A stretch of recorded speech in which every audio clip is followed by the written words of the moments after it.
Little is really known about the American Indian, or what links their human soul with the earth. The Indians believed that this land was created for them by the Great Spirit, and that it would be theirs forever. The New World. This is what the white man called our land, but it was not new at all. The red man, inhabitants of America for centuries.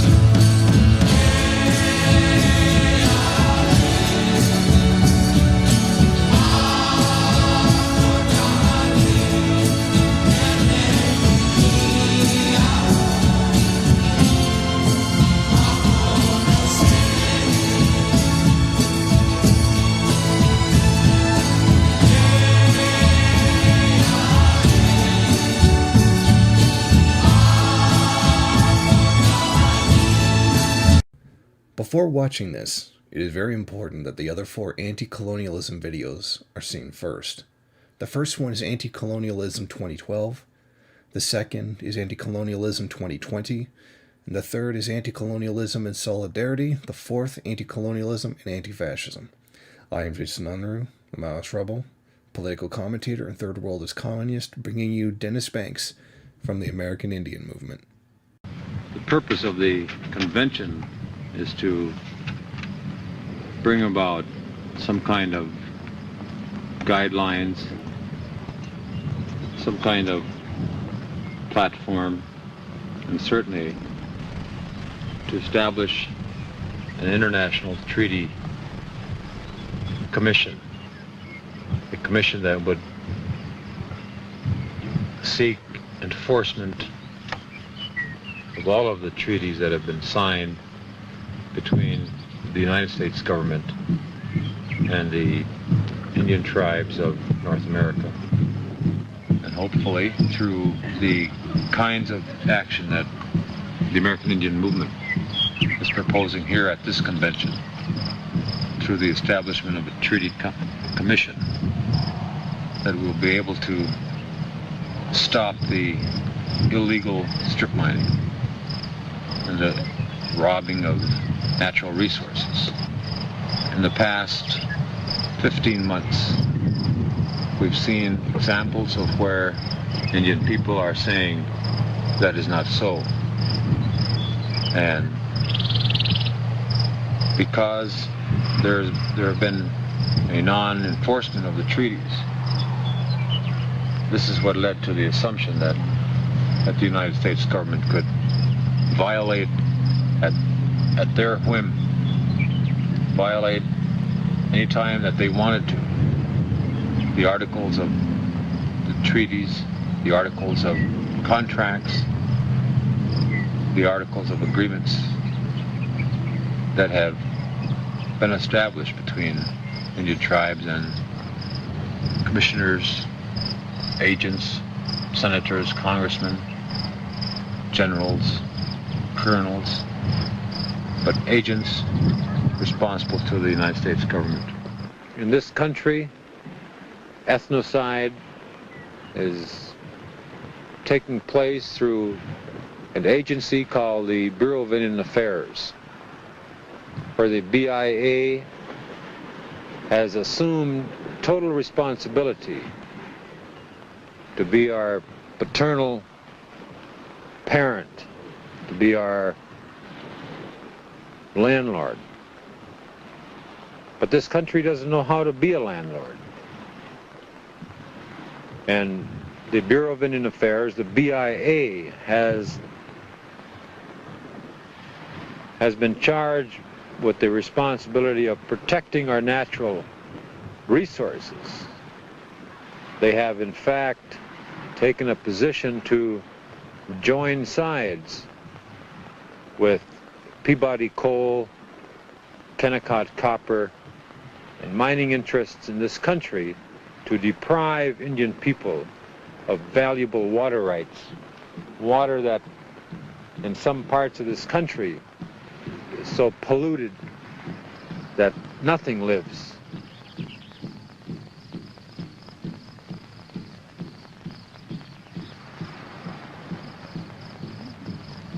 This treaty convention hopefully will close the door to the chapters of abuse and mistreatment.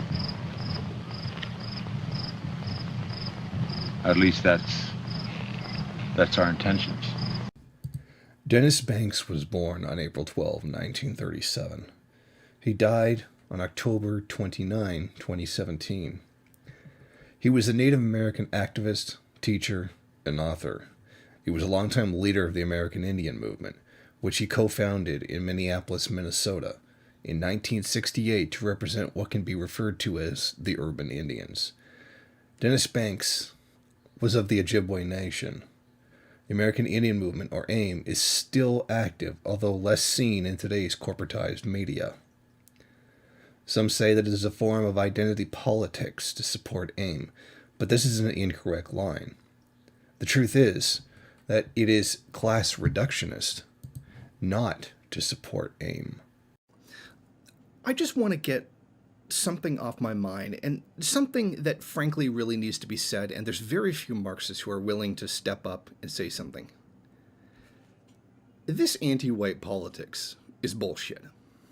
Okay, you've got so many people on the left going, just spouting anti-white rhetoric. Ha ha, spicy food. Oh, ha ha, white people are scared, this and that. Now, if you're a black radical, like a non-Marxist, just like a regular black radical, even just a regular black person, okay, this would seem, the kind of thing that you would do. And that's fine, if that's your position. However, if you're a Marxist, this really isn't the right position to be taking.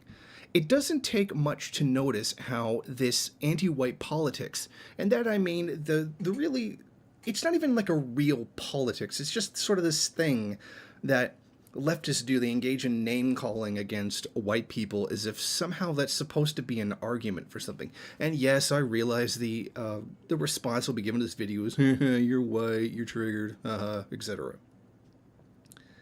Of course, the problem here is that in terms of Marxist theory, this doesn't make any sense. I know a lot of people will instantly scream class reductionism, as if Marx didn't write a theory about class and class struggle. Now, the history of why you have to work with class to eliminate other forms of oppression are already known. It's already there in Marx's writings, so I don't have to rehash it here. The problem is that everybody's just sort of pretending that it doesn't exist or not following it. For example, there was one Facebook post I saw where somebody was saying, how Marx wrote on race. Well, actually he didn't. That wasn't one of the subjects that Marx covered in depth. He did applaud the end of slavery, but he also turned around and supported the U.S. annexation of New Mexico. That was me on the date of August 19th, 2018. And this is me on the date of August 25th, 2018. I want to continue the video that I did the other day on saying that anti-white politics is reactionary. And I still stand by that position. Now, many people are seem to be willing to agree with the statement that if you say, kill whitey, white people will reject your politics. I mean, that's just common sense. If you threaten to kill the group, that group will not want to follow you.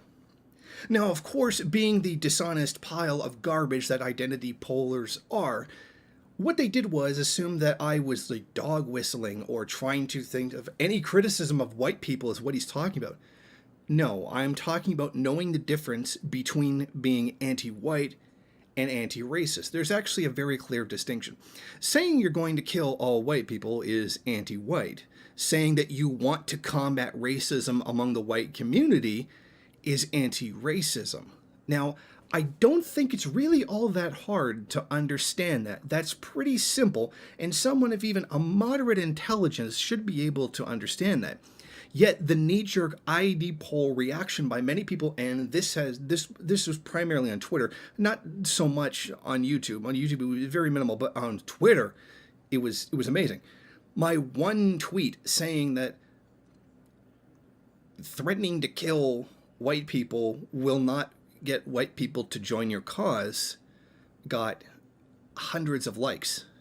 and an astronomical load of responses. I have never gotten that much attention for one single tweet in my entire life. Not even the announcement that I was going to debate Sargon of Akkad got that much. It's really a polarizing issue. You either don't want to declare your intention to kill people for the color of their skin, or you're a racist piece of shit. Like, there just can't be anything in between. I mean, it boggles my mind that people can't understand this. I mean, aside from just screaming racist at me, which is what everyone did, not one person, not in all the tweets that were sent back, not one contained a rational argument. Like 99% of them were all just calling me racist. You know, maybe this guy thinks racism doesn't exist. No, I never said that. I never implied that either. All I said was that threatening to kill white people won't win the white working class over to you. And even some people said, didn't you read Settlers? There is no white working class. I'm like, okay, that's true.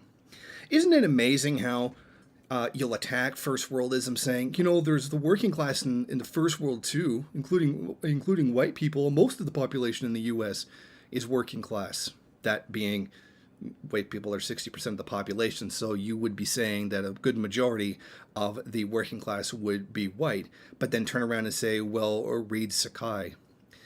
Well, I mean, of course, this is the same double thing that's always used against third worldism. Attack third worldism on one basis and then use the exact opposite to attack it on another, providing no ideological consistency whatsoever.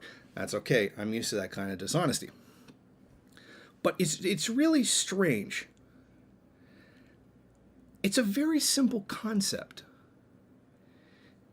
Do you or do you not believe in the following statement? If you threaten to kill white people will follow you. I mean, it's very, very simple. We are not talking about, oh, you're not allowed to criticize white supremacy. I suggested no such thing. I very clearly did not, and I very clearly said racism exists.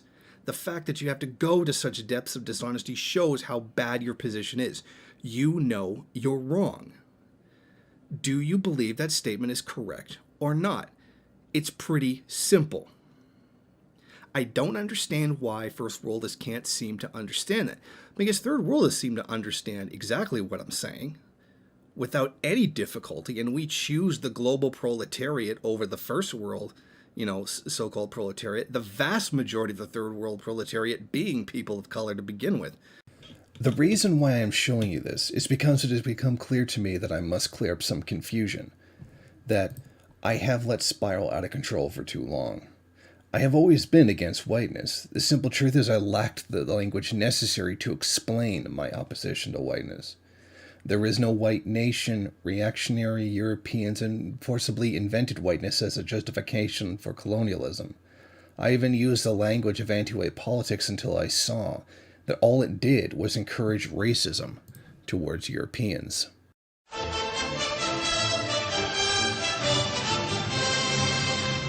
If you think that I am making this up, let me show you what I said on the 23rd of April, 2012.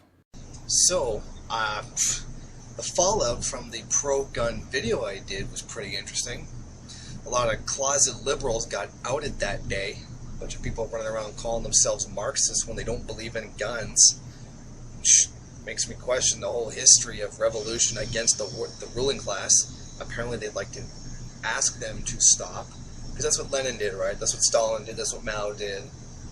That's what Castro did, was just ask them to stop. And one person saying, all Western European parties oppose guns. They oppose the ownership of guns. And they have the gall to call themselves communists. They sound like a bunch of social democrats. Or maybe that's just, what do you call it, an Anglo-Saxon disease. Maybe that's just something the Europeans, they don't like fighting. Because the Russians didn't seem to mind. They kind of really wanted to. And that really makes me question how much freedom the Western European communist parties really believe in, if they're going to take guns away from people. I go further on to say, come on! come on, you're sounding like a bunch of liberals here. I know Mao said combat liberalism, and a lot of you out there don't like Mao. They prefer the traditional, nice, safe, white Marxism, Leninism. But I mean, come on. Stalin didn't stand there advocating peace. It's called class warfare for a reason. God, you just don't get it. This is a piece of a video I did on September 18th, 2014. Also, do you think each race should have their own homeland, where they can practice their own culture, religion, etc.? I believe in giving autonomy to oppressed groups. Not every race has their own country. I believe in self-determination for oppressed peoples. And by the way, you should interpret that as an anti-white position. Now, I have the correct language for this whiteness is colonial settler culture. Blackness is manifestation of a new nationality of liberation struggle. The black nation was conceived of in the slave ships when Africans were stolen by European Christians.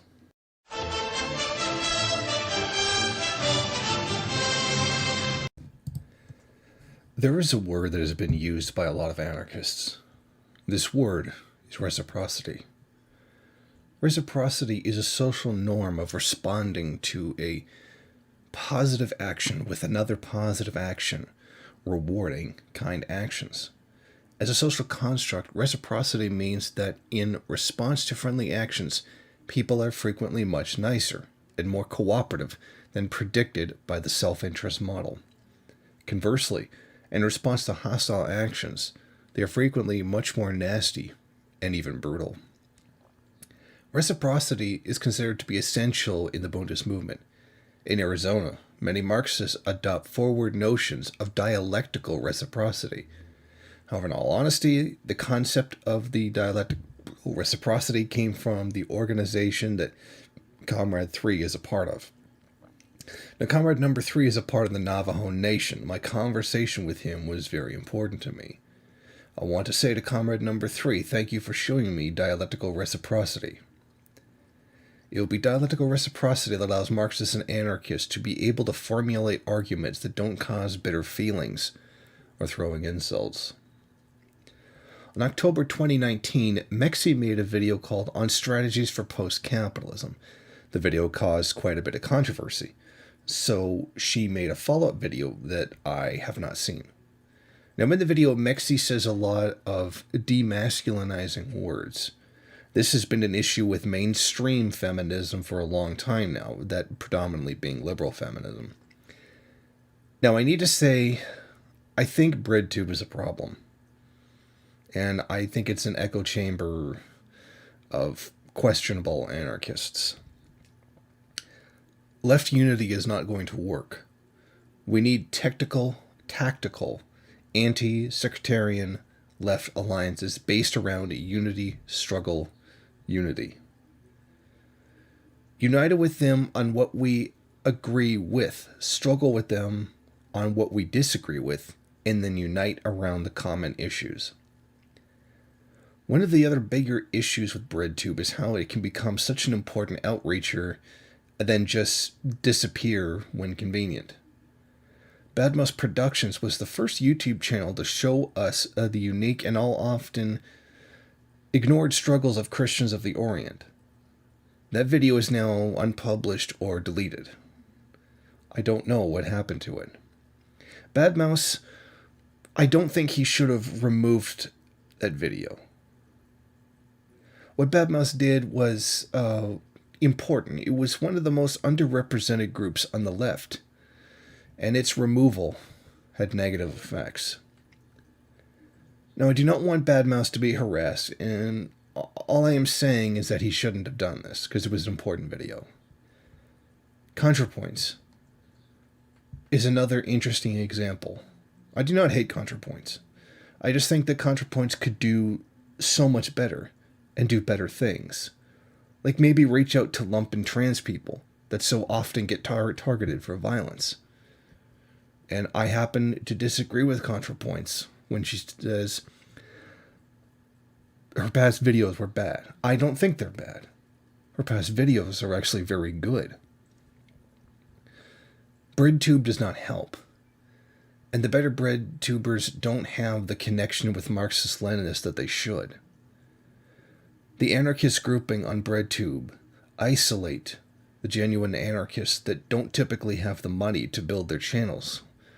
The ones that I've been showing a lot of respect to and solidarity with recently. Now I'm going to play a piece from Mexie's video. This part I mostly agree with. You will see what she talks about here is exactly my point on the subject of indigenous struggles that we have to take seriously. So basically, bring in reciprocity and ecological consciousness into our discourse, bring in more feminism, or at least make sure that we don't fall prey to like masculinist, patriarchal visions of social change. And lastly, bring in decolonization into our strategy. This is something that I've taken a lot of flack for on the left, which has been frustrating, honestly. And I think it just underscores why I felt the need to make this video. I feel strongly that the idea of a settler revolution on Indigenous land without Indigenous leadership is colonial. And frankly, I've asked some comrades in various organizations in Toronto what they thought about this issue, and I was pretty disappointed with a lot of their responses. A lot of them were just like, oh, well, you know, we'll do our communist thing at the state level, and then they can just have areas, whatever areas they want, right? I was just like, oh, that sounds like reserves. Sounds like the reserve system, just a socialist reserve system. Doesn't sound that great. And then some people, a lot of leftists were actually saying, you know, well, what are you even talking about? They're only 5% of the population, so it would be undemocratic to have Indigenous nations leading anything because there's so few of them here. Well, yeah, they're 5% of the population because we committed a devastating and ongoing genocide that continues to this day. So you're just basically apologizing for colonialism and saying, well, we're here now, so we make the rules because we have the majority. That's a yikes from me. And what does decolonization mean? Does it mean that settlers need to all go back where they came from? How about no? And obviously I'm not Indigenous, so don't take my word for it. Please, I've listed a lot of resources in the description box below, or, you know, build relationships with the Indigenous nations in which you inhabit and ask them how they feel about decolonization and what that would look like in their territory. But generally, I mean, whenever I talk to my Indigenous colleagues about this, they say, no, it's not about people going back from where they came from. It's that settlers need to learn to live in the nations that they inhabit. They need to learn to follow natural law. They need to follow the constitutions of the places that they actually inhabit. I mean, the treaties themselves were sharing treaties. Indigenous people actually initially welcomed Europeans and said, yes, we will share this with you. It wasn't, yes, I'll sign here and you can have control of all of the land, and as long as I can live on this small reserve. No, that wasn't it at all. It wasn't even that, you know, we own the land. It was, no, we don't own the land. None of us own the land. We are in relationship with this land and with all of creation, and we will share this with you as long as you uphold your responsibilities to the land and live in reciprocity, etc. And then we done fucked it up. And again, we don't have the knowledge. We don't know how to be Indigenous to place. We have our Western mindsets of humans here, nature there, resource production. Nature is resource. Nature is just the input into our system, into our labor system, and we transform nature into whatever we need. That's our mindset. We don't know how to live in reciprocity with the ecosystems around us. And so I think that honestly, any movement that isn't centering building relationships with Indigenous nations, local Indigenous nations, and elevating their leadership and asking what is it that we can do to support your sovereignty, to support decolonization. What would it look like? What would it look like to share this land in a sustainable, reciprocal, nurturing, responsible way? We have fallen way down on our responsibilities to the land and to each other. And I think that part of this does come from our disconnected Western worldview. Anyway, I'm going to be doing a podcast upcoming with a comrade of mine who is part of the Indigenous Anarchist Federation about this idea of decolonizing revolution and what our strategies can look like if we're taking decolonization seriously. So stay tuned for that. And otherwise, I mean, I can just keep talking, but I feel like I've been talking for a while, and those are my thoughts. I'm sure a lot of people are going to be very angry to hear a lot of these thoughts. And I hope that that's not the case. I hope that you can just take it for what it is and understand that what I'm pleading for is just some humility, compassion, and some critical thought about the here and now and how we're going to move forward together realistically. January 18th, 2005. An anonymous message was sent throughout the United States and Canada titled, Maoist Street Code. Maoism in the first world is not Maoism in the third world. The only way to hold high the great red banner of Marxism, Leninism, Maoism in the first world is to build up the first world lumpen proletariat. The labor aristocracy is the enemy of the revolution. It is the first world lumpen proletariat that must be revolutionized, recognizing that the base of revolution can only be found in the third world. The first world working class is ruled by the labor aristocracy, which connects itself to the middle class. The first world working class is usually labor aristocracy. Even when the first world working class is separate from the labor aristocracy, there is no lasting proletariat. The original Black Panther Party, as they were in the 1960s and the 1970s, is the first prototype to Marxism, Leninism, Maoism. With the study of the original Black Panther Party, correct analysis can be comprehended and advanced. Mao Zedong thought is not Marxism, Leninism, Maoism. Mao Zedong thought was the Marxism, Leninism of China during the time of Mao Zedong. The original Black Panther Party, as they were in the 1960s and the 1970s, applied Marxism, Leninism, Mao Zedong thought to their own condition, suffering under the brutality of the police. The Black Panthers took advantage of the contradictions in the capitalist republic, more commonly known as the United States of America. What the Black Panthers did was legal deterrence. Marxism, Leninism, Maoism emerged as a new revolutionary path to be upheld by the revolutionary internationalist movement, and the evidence was the shining path led by Manuel Rubel Abimel Guzman Reynoso. The revolutionary international movement was destroyed by Guzman and had become reactionary. This does not stop Marxism, Leninism, Maoism. People's war in the third world and legal deterrence in the first world.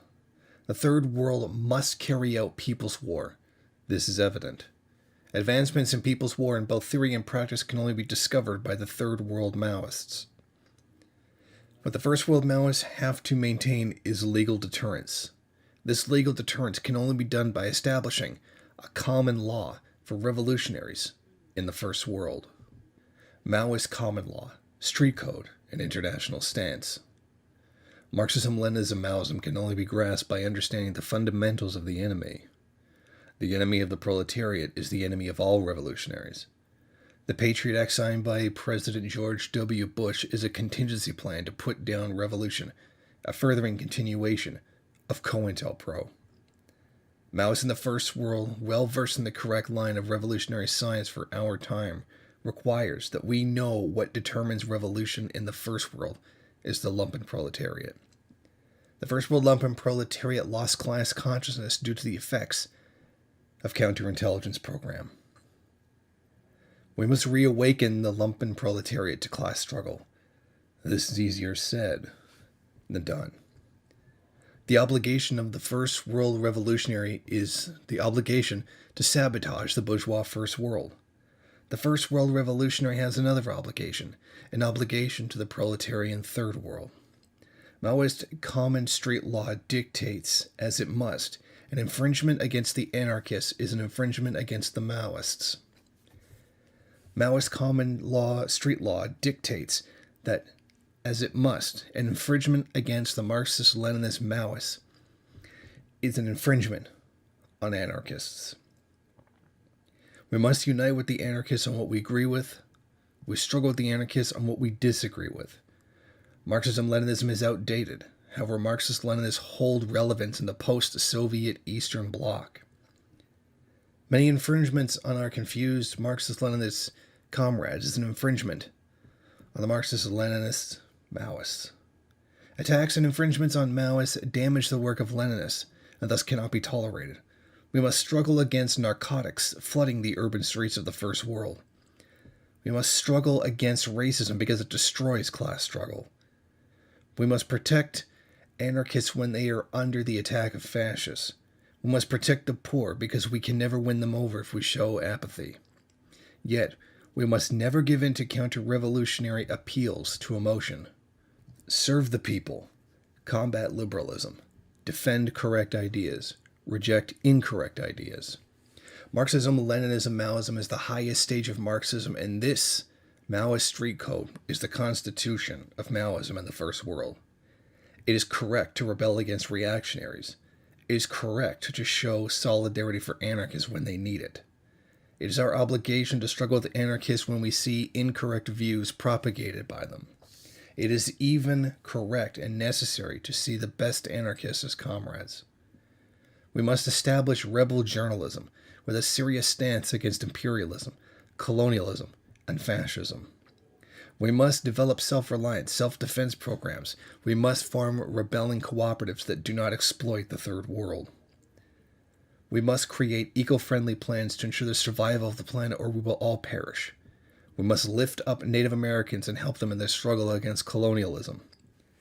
The Native Americans hold the key to saving the environment. We must stand with radicals who combat fascism. It is counter-revolutionary to ignore dangerous, incoherent fascist reactionaries and their political movements. We must build Antifa cells with anarchists, or we may all very well wake up in prison camps. We beat the fascists before. We can beat them again. The Maoist Street Code is the foundation to building the necessary united front against the enemies of revolution.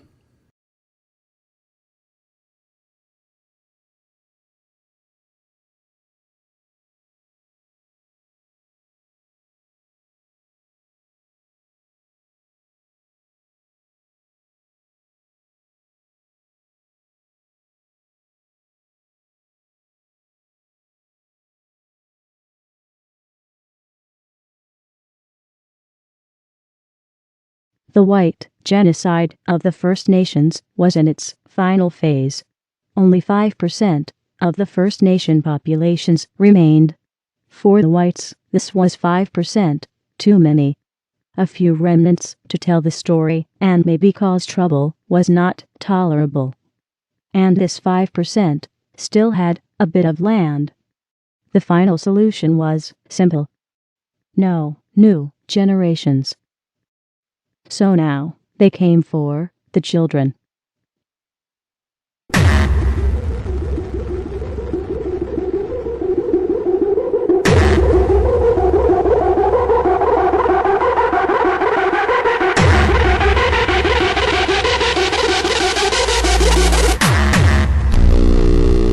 This is the place where they brought the children to this place. And many like it. By force. By kidnapping. By the thousands. As captives. As inmates. As hostages. And for execution.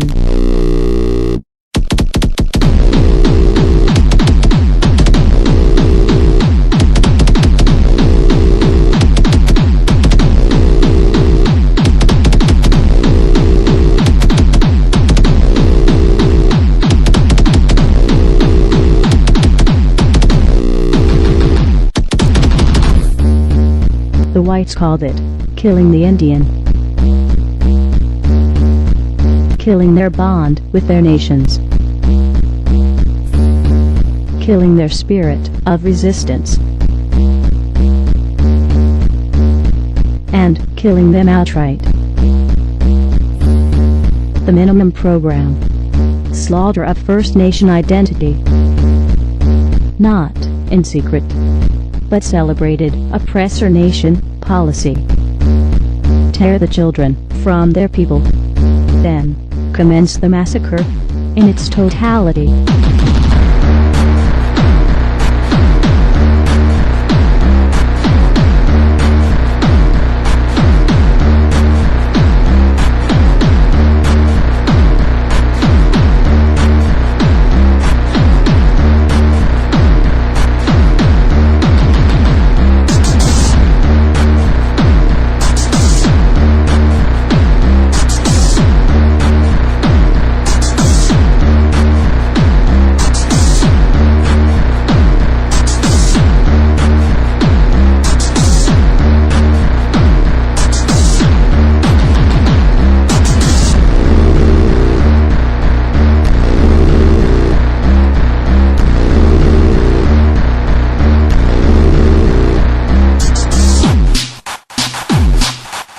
The whites called it killing the Indian.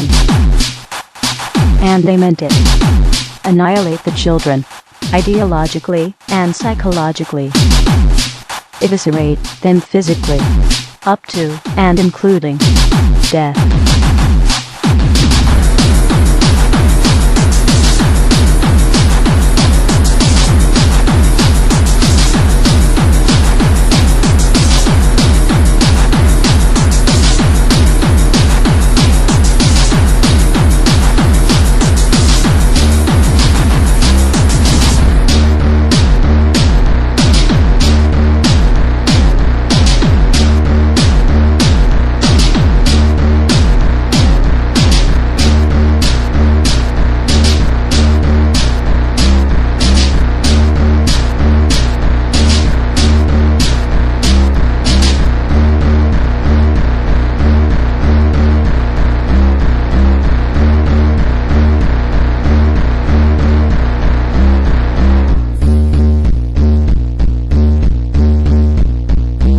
Barbaric, national oppression. Always the Americans' great white way to empire. The final solution for that empire is in the making.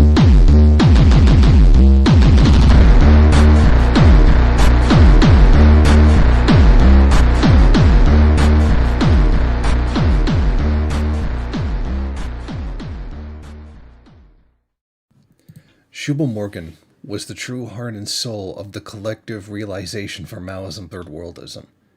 Now, ever since the unofficial titling of Maoism Third Worldism has become recognized and solidified, I've decided to explain something. The full term for Maoism Third Worldism is Marxism, Leninism, Maoism, Third Worldism. The term Marxism, Leninism, Maoism, Third Worldism is way too long-winded. It's much easier to say Maoism, Third Worldism. The presentation you just saw was from Shubal Morgan. Several people don't like to read blog posts because they're not fancy websites with a domain name. But even the leading light communist organization started as a blog site. My domain name website started as a WordPress blog. Now I own my own domain website, but I started very small. Even the press must start as grassroots. We need to build up resistance journalism in the first world. I want to offer up the Maoist street code as a way to conduct resistance in the first world, something both Maoists, Third Worldists, and the organization of Comrade Number 3 can use. Both MLMs and M3Ws are required to take in non-Marxist ideas if those ideas are found to be correct, and incorporate those incorrect ideas into our analysis. If an idea is correct, we adopt it. If an idea is incorrect, we reject it. Marxism is the science of revolution, not dogma. Maxwell Glover, I want to thank you for questions. It is good to see that they were well put and not insulting. Talking about the goings-on in Arizona is rather difficult. I already did a report on the human trafficking in Arizona with very good sources, and not many people looked at the sources. There is a major correspondence between the repression of Bundists and the activities in Arizona. In the previous video, Anti-Colonialism, Anti-Fascism, you see Dr. Weisfeld denouncing the Zionists in the West Bank. He actually managed to make them leave. This is what the Bundist movement offers us, and we aid Zionism when we hold back Jews. That wish to express their opposition to Zionism.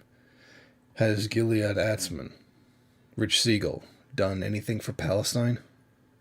No, nothing. For decades, Bundism has been repressed by Zionists and the majority of Marxists even. It is the wrong mindset to demand proof about the facts of Arizona that I have mentioned. The correct mindset is to acknowledge the testimonies of the various groups and individuals in Arizona. When the Bundist movement seeks to show the difference between the Jewish nation and the Zionists, this is not intersectionalism or identity politics. When the Mexica movement proclaims the truth that the indigenous Mexicans are not Latino or Hispanic, this is not intersectionalism or identity politics. The Mexica movement is not Marxist. So what? They hold a more historical material information concerning the Central American natives than any other group. Ironically, a detractor of the native rival of the Mexica movement is well versed on the human trafficking problems on the west coast of the USA. A channel on YouTube, Obsidian Rising. You will find that most who support the channel are very aware of the human trafficking that takes place in Arizona and how this ties into the human and drug trafficking in the state of Arizona. On the matter of feminism, it is time for us Marxists to change the historical revisionist idea that patriarchy has ruled every single civilization on the planet. Patriarchal societies and egalitarian societies have both existed throughout history. To assume that feminism is universally applicable is identity politics. As for China and Cuba, in these places I agree with feminism. I have never said otherwise. I said I support feminism for Europeans like myself. In fact, one of my biggest problems with China today is the lack of feminism that there used to be when headed by Mao of the Communist Party. There's a lot of historical material evidence that native societies were egalitarian. Our rejection of this is largely what has completely turned off the majority of indigenous Mexicans to Marxism. It is in fact the women among the indigenous Mexican activists who object to feminism the most. Refusing to cooperate with the Bundist movement is class reductionist. Not considering the statements made by indigenous Mexican activists is class reductionist. Turning off the Muslim world to Marxism is class reductionist. We must combat both incorrect ideas. Both intersectionalism and class reductionism have no place in Marxism. The First World lumpen proletariat has the most revolutionary potential in the First World. If you seek vindication for me saying this, please check out a video by the Black Internationalist called War in the Cities, a Maoist perspective on First World lumpen. Both Marxist-Leninist Maoists and Maoist Third Worldists would consider the First World lumpen to have the most revolutionary potential in the First World. Both MLMs and M3Ws would consider the First World lumpen to be neutralized to a very large extent. The difference being, Maoists hold the idea that they can wake up the First World lumpen. Third Worldists hold the idea that we should support the few revolutionary First World lumpen, but that the majority of them will never awaken.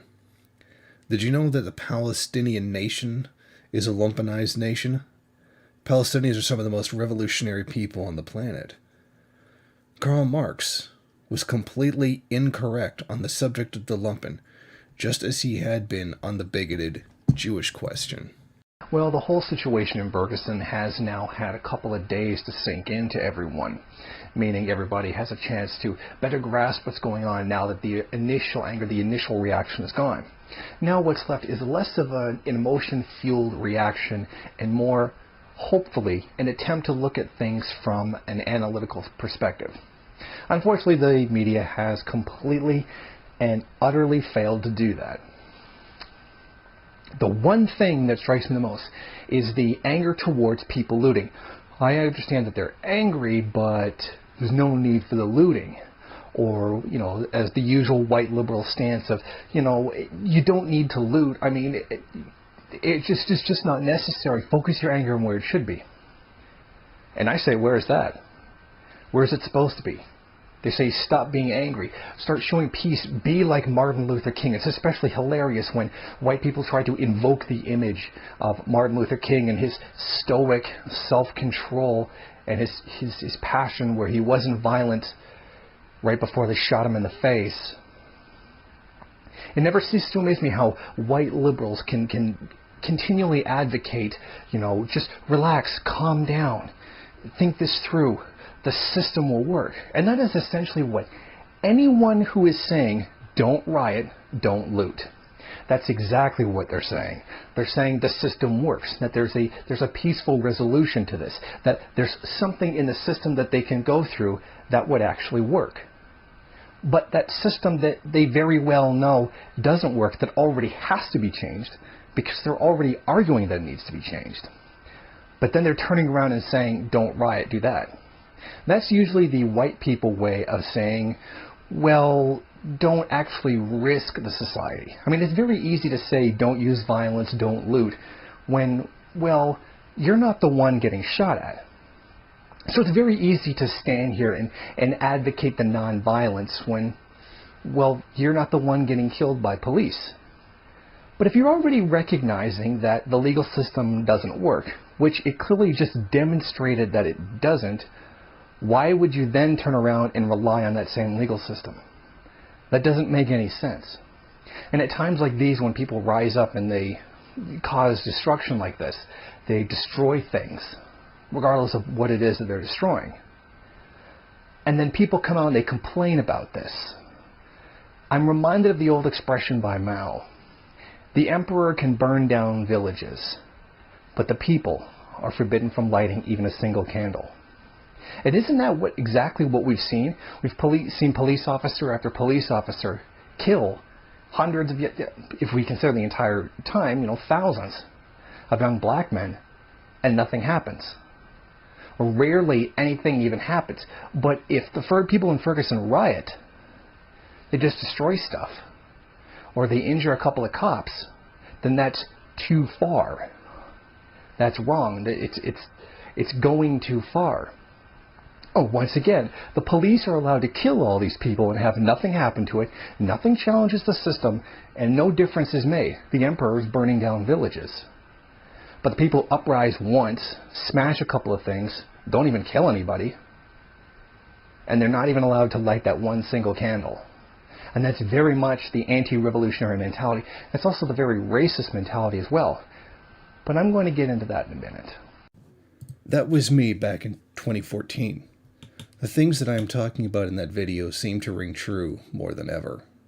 The legal system does not work at all. One of the most guilty people who are calming down the so-called uppity is Cornel West. Cornel West is attempting to herd the black vote and the Jewish vote into voting for Sanders instead of rebelling, which is the only true answer in the rising fascist state. I would not be surprised if Cornel was even seeking to herd the Jewish black vote to Bernie Sanders. Never mind that Cornel West is a liar that championed Barack Obama, a liberal in the White House, the white man's White House. And now he is backing a centrist court social democrat that can never speak for the needs of the Jewish nation, which stands in opposition to the Zionist state of Israel. Now, this does not mean I have no sympathy for the way Sanders has been treated by the mainstream Democratic Party, but sympathy is not endorsement. It never seems to occur to the white population that the white man's campaign for Barack Obama was nothing more than virtue signaling. In fairness to Bernie Sanders, his campaign is more of a way to tap into a sort of anti-fascist campaign, yet this too is built more on virtue signaling. The white SJW movement is a movement of whites virtue signaling to each other how much they oppose bigotry. This is a way of clearing up the collective white guilt. Now, I turn you over to Jamil Abdul-Alamin, formerly known as H. Rap Brown. Well, politics as defined by the geographical and influential spheres of this country It's irrelevant to black people, and it's irrelevant to the masses of people. The vote has been used as a tool of oppression against black people. I mean, Camus raises a very good point when he says, what better way to enslave a man than give him the vote and call him free? See, it does not profit black people or poor people anything to have the vote and not be able to select the candidates who they want to choose. Now, how can you choose between Lyndon Johnson, Nixon, Agnew, Wallace, and Humphrey? There is no choice. Evil is evil. There's nothing in between that. There was some lesser candidates. Dick Gregory was running for office. Eldridge Cleaver. I think the vote can only be used as a tool of organization. We can only use the vote to organize our people. Now, to really believe that we can put someone in office and that these people would be responsive to our needs, it's naive, politically naive. Because even if one of the black candidates who ran for office was to take the office of president, then black people must be prepared to fight against that person. Why? Because, you see, the system mandates the action of the individual. The individual does not determine how this country will function. This country works off the military-industrial complex, which means that it's profitable to wage war. And unless you devise another plan, another scheme to sustain, to boost this economy, then it's going to be necessary to wage war, whether, a black individual is in office or a white individual is in office. Well, so we're talking about a complete a change in system.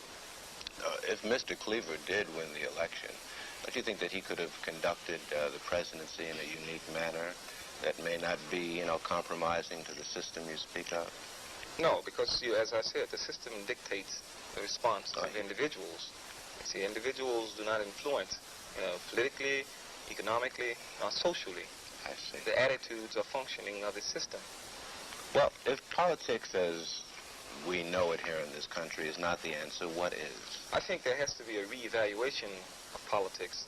Now, there are definitions of politics that are relevant to black people. Chairman Mao says that politics is war without bloodshed, and war is an extension of politics. I think black people have to begin to address themselves to the politics of revolution, because we are caught up in revolutionary struggle, whether we want to believe it or whether we want to be or not.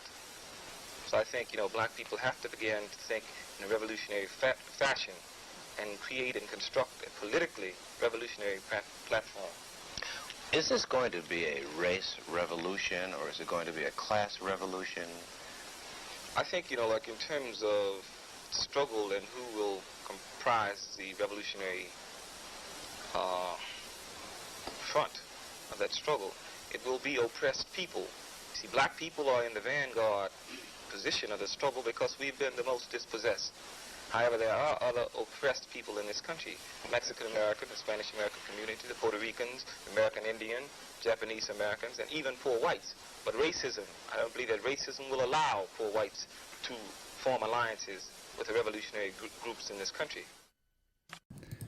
The United States of America cannot be changed as a country. Only a full abolishment of the United States of America is acceptable.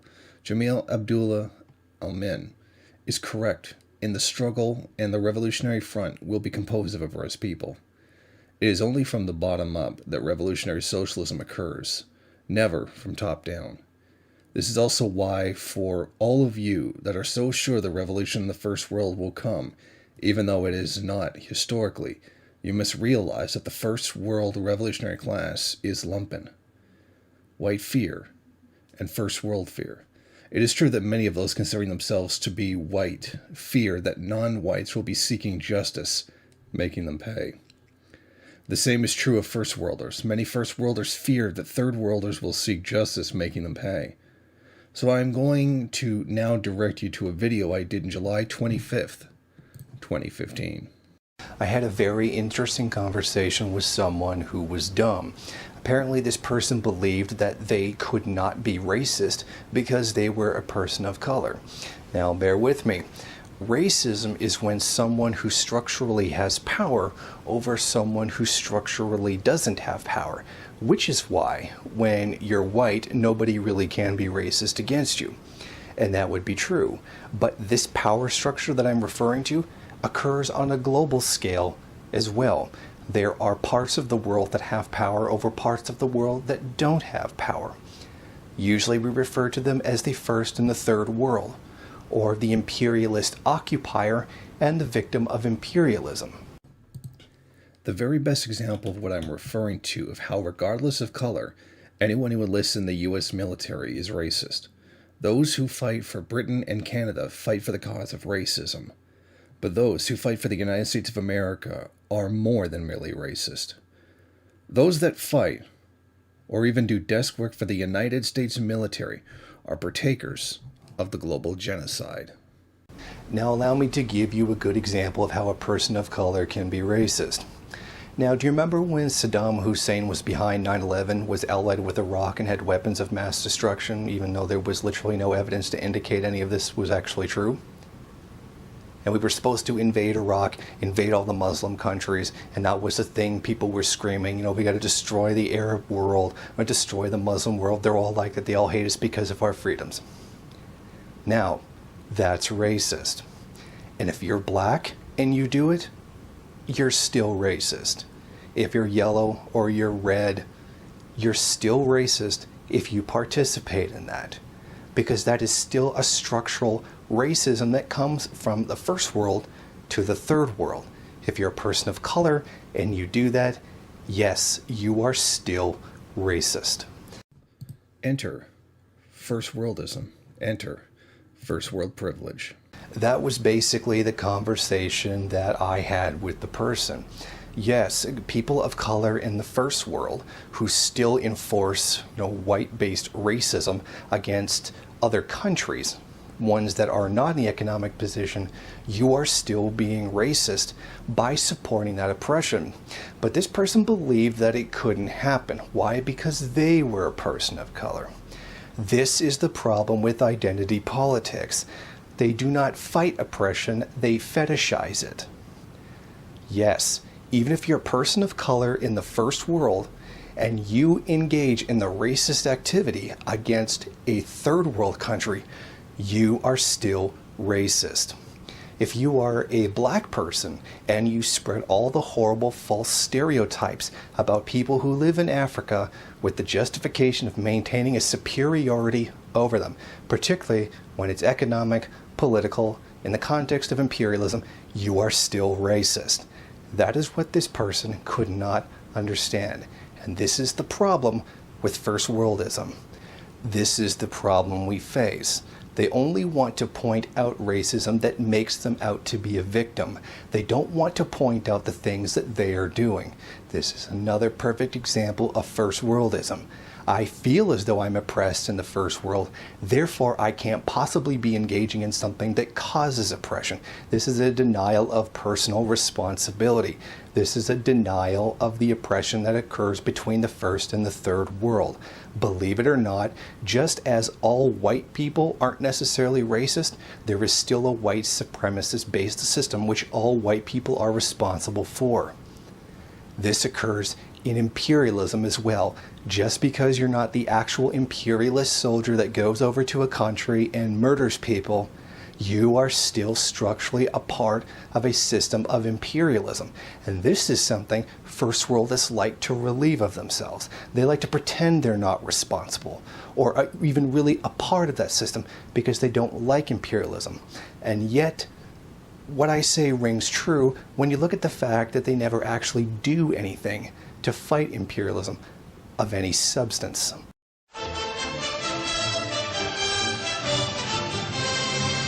Do you ever notice how a lot of this has the really white colonizer mentality to it? We take the example that I'm sure we've all seen on Facebook countless times of when white people have rioted because a sports team won and they've done untold damage. And those guys are just clowning around, or they're just excited, they're just jubilant. They're just clowns, ruffians.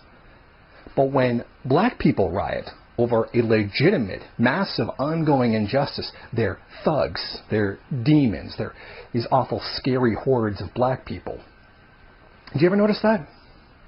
And it's not just limited to this concept of just white and black. This happens on an international scale as well. This is a global and also imperialist type mindset. Look at the people. Look at the United States invade Iraq and Afghanistan. These two countries which are not responsible for the things that they claim that they're responsible for, particularly with regards to Iraq. Then after the professional army of Iraq runs away, or is defeated, people step in and take their place. And they IED bomb the United States. And they rocket attacks and whatnot. And they're just terrorists. Because nobody could legitimately not want the U.S. Army occupying their country. I mean, that's an entirely foreign concept to them. They literally cannot get it through their heads that people don't want to be occupied by the U.S. military.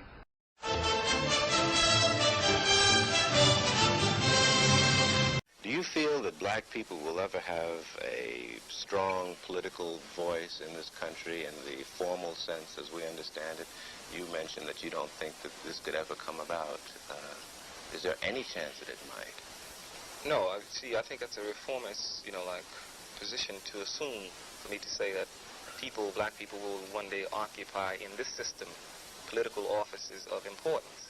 Now, this brings on a whole discussion of control, you see, and how you control. Because anything that you don't control is used as a weapon against you. Now, in terms of black people occupying positions, America has created in Cleveland, Washington, D.C., and Gary, Indiana, a type of neo-colonialism. In other words, the man has set up a puppet regime. These black people they are responsive to the needs and the whims of the Democratic Party and not of the masses of black people. If Johnson is president or whoever is president were to tell Stokes or Hatcher or Walter Washington to send black people to concentration camps, then there would be no discussion, because they would see it as their job, because they hold a position that's, responsive or that's sensitive to the Democratic Party.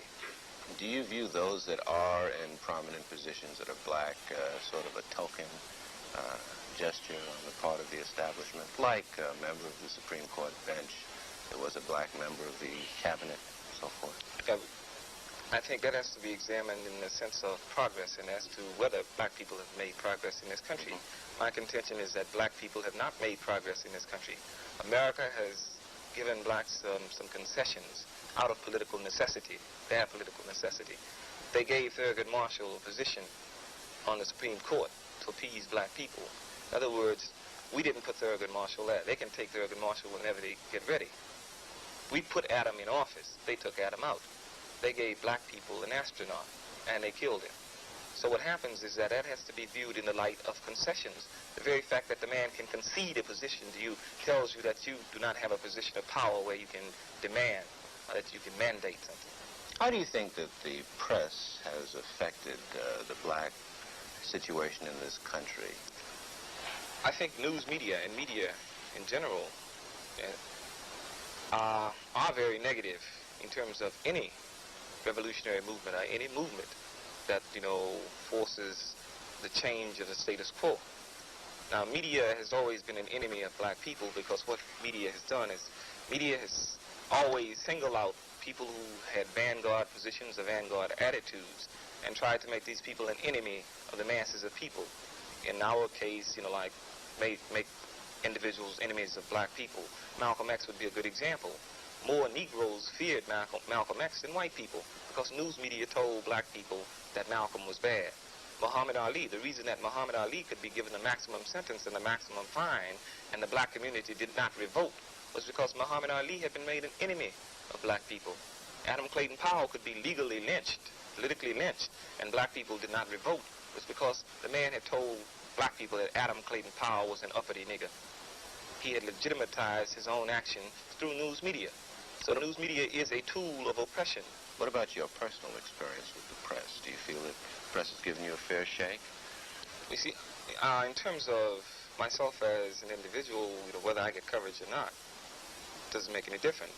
But in terms of ideas, in terms of the flux of ideas, or the flow of ideas, right, your I see that, I see that the press has deliberately created a vacuum in terms of deliverance of attitudes or positions to the black community, which is to be expected. We cannot rely upon white news media to convey black revolutionary messages. So, the press is doing their job. And to me, what happened to me last year with the press was that there was a boycott against me by ABC, NBC, and CBS. Anything that Rap Brown did, you blacked out. just like that, no question about it. And this was the whole attitude that has been assumed by news media. And black people do not control news media, so they cannot expect to turn on TV and find out what's going on in the black community. Just like, for example, in New York Times, one of the biggest pieces of white nationalism that exists in the country. You have been quoted in the media, and you have been given some exposure. I think what you're saying is that the quality of that exposure leaves something to be desired. Or do you feel that you weren't totally excluded? It's not an exclusion of individuals. It's an exclusion of positions, of vanguard positions, which again, I say, news media being what it is and serving who it serves is to be expected of news media. I think, black people, the total community of black people are for revolutionary change. Okay, so that's roughly 11%. And any group, any oppressed group, who wants to better their situation, out of necessity has to be for revolutionary change, because the system is incapable of changing itself. So by the very fact that it is incapable of changing, it says that you're for revolutionary change. I see. It follows then that it will not be, there's no way of forecasting when it's going to come about. It's sort of a pressure that is building constantly. See, as I said, I think revolution is an evolutionary process. I think as repression increases, people must respond to that repression. Now, the dilemma that the black movement is in today is that, there's a divisiveness that exists in the black community between what's considered cultural nationalists and political nationalists. Now, understand, the man or system endorses cultural nationalism. He will give people money to open up dashiki shops, will give people money to open up bookstores, because he knows that if you keep the people thinking culturally, then they won't move politically. My position is that culture has to be political. Everything has to be political. And in terms of the struggle, that political direction will, give rise to the revolutionary struggle as a result of the repression that will be brought down because of political struggle. See, I think that it's significant to note that the laws that have been passed in this country for the past 10 years have been laws of a repressive nature to deal with black people. In other words, the Omnibus Crime Bill speaks directly to black people. So the Anti-Riot Bill tells black people when they can travel, how they can travel, and if they can travel. The McCarran Act of 1950, Internal Security, which came as a result of the Internal Security Act, created concentration camps in this country for black people. And so I think, in terms of the repression and in terms of the role of the vanguard groups, I think the role of the vanguard group is to bring that repression down before the timetable that has been set up by the system runs its full course. I think it's our responsibility to get the masses involved. And the way you get the masses involved is that you bring the repression down. When you begin to execute political programs, then out of necessity, the system has to do certain things to control or try to, put an end to the type of political action that you're executing. And by doing this, they involve the masses of people. The masses of people, from our position, from our viewpoint, is unorganizable. You can't hope to organize the masses of people. Oppression organizes the masses of people. White folks make more revolutionaries than I ever could make.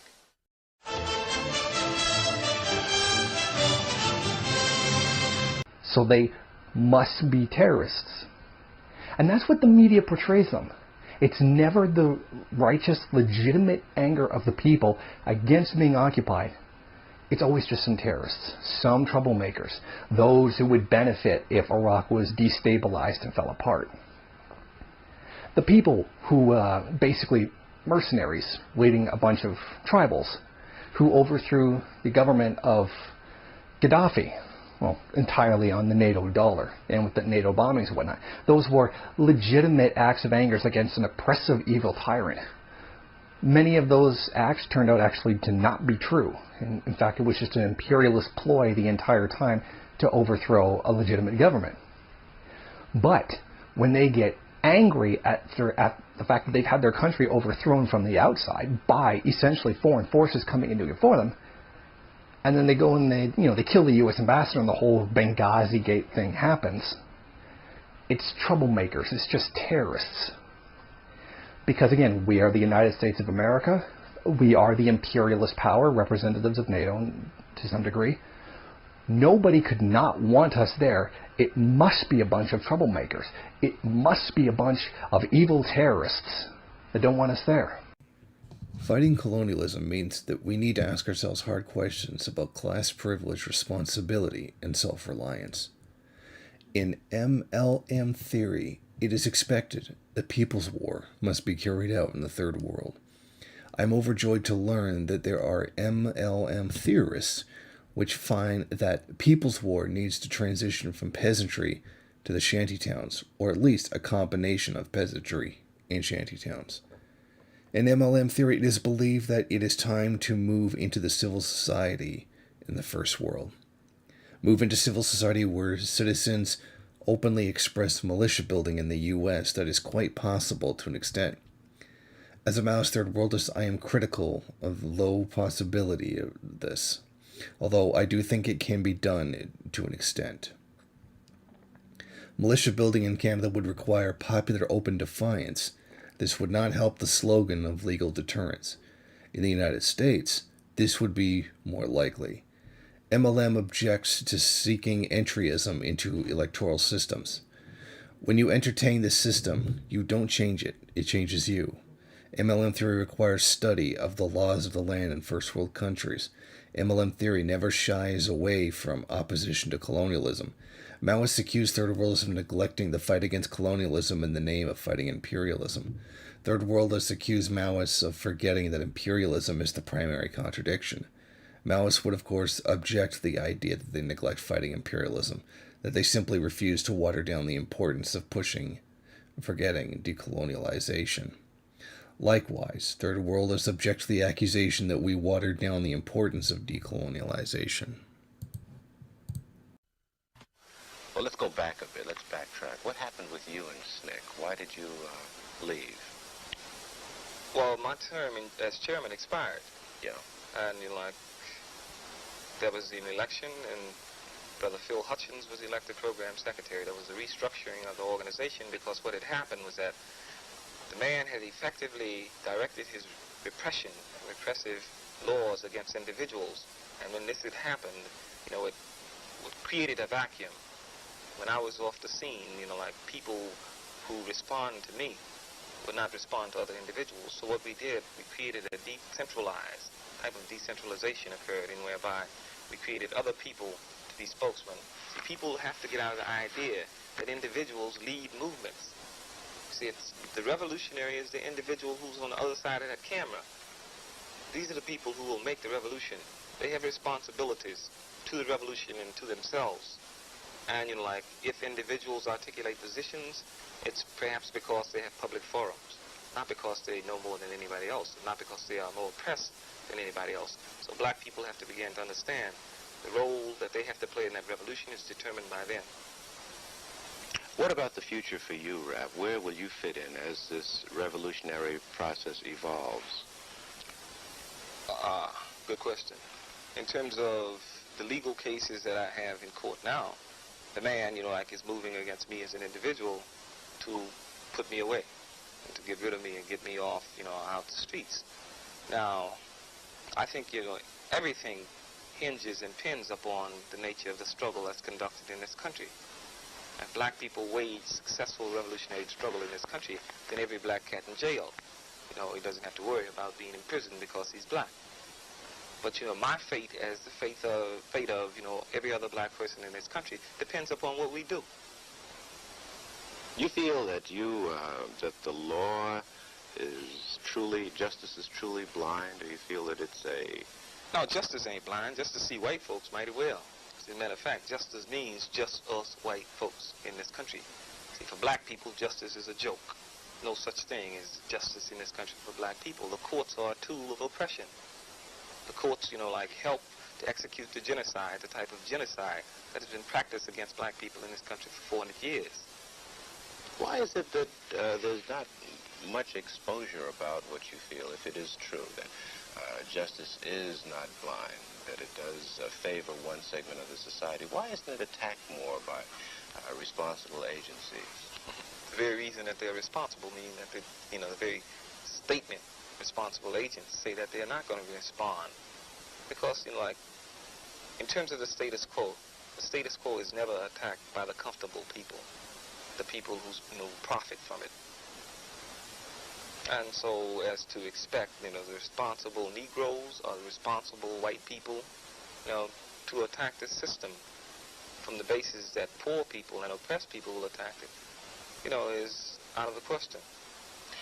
You say that America as it stands just cannot be as far as the black man is concerned. Does this mean that the democratic idea, not how it's practiced, but the idea of a democracy is not valid? I think that in terms of, there has been no successful example of democracy as it's taught in this country. I'm not even talking about as it's practiced. I'm talking about as it's taught in this country. How about the Constitution? Looks good on paper. I think, the Constitution has a lot of valid ideas and thoughts. But you see that the contradictions that exist in this country are created out of the 13th, 14th, and 15th Amendment. Otherwise, Constitution is nothing but white people's paper. It's advantageous and it's favorable for white people. They created contradictions to the Constitution when they added the 13th, 14th, 15th Amendment. Rap, what effect is the end of the Vietnam War going to have on the situation here in this country? I think that if, America has ever run out of Vietnam and defeated, as they should be in Vietnam, then black people over here will have to, be in a position where they can defend themselves. Because I think that aggression that's being directed against the Vietnamese people will be turned inwardly against black people in this country. See, America, in terms of where she goes and, who she controls, a whole sphere of influence is diminishing. America is fighting on about 5 or 6 different fronts right now. Latin America, like Africa, Middle East, and Vietnam, and here domestically. So I think that, given the system and given that it operates off the military-industrial complex, which means that war is profitable and that, General Steel or USS Steel must make steel for tanks to hire people, to give people jobs so they can spend the money to buy other goods. The very fact that the system operates off that principle means that when the man comes back, when the man is run out of every country, then it will become necessary to wage war in his own country. This is an utter contradiction to what a lot of politicians said, that when the war in Vietnam ends, then we can use all that money to sort of solve our racial ills here. No, it's not true, you see, because money has never been a problem for this country in terms of allotting money, because, you see, money here is not based on gold. It's not really based on the goods that produce. This is the lie that's been told.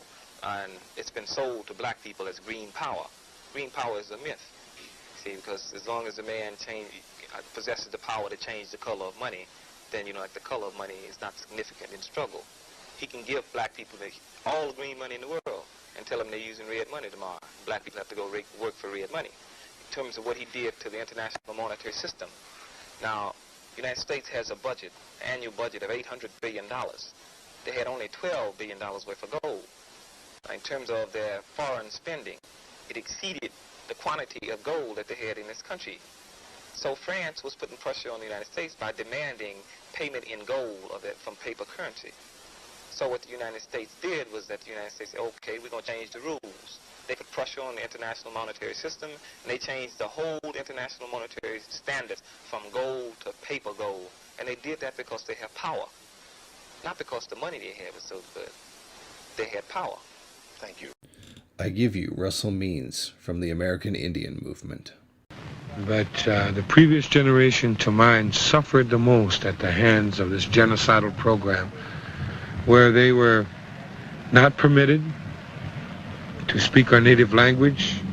It was against the law to practice our religion, to even dance or sing in Indian.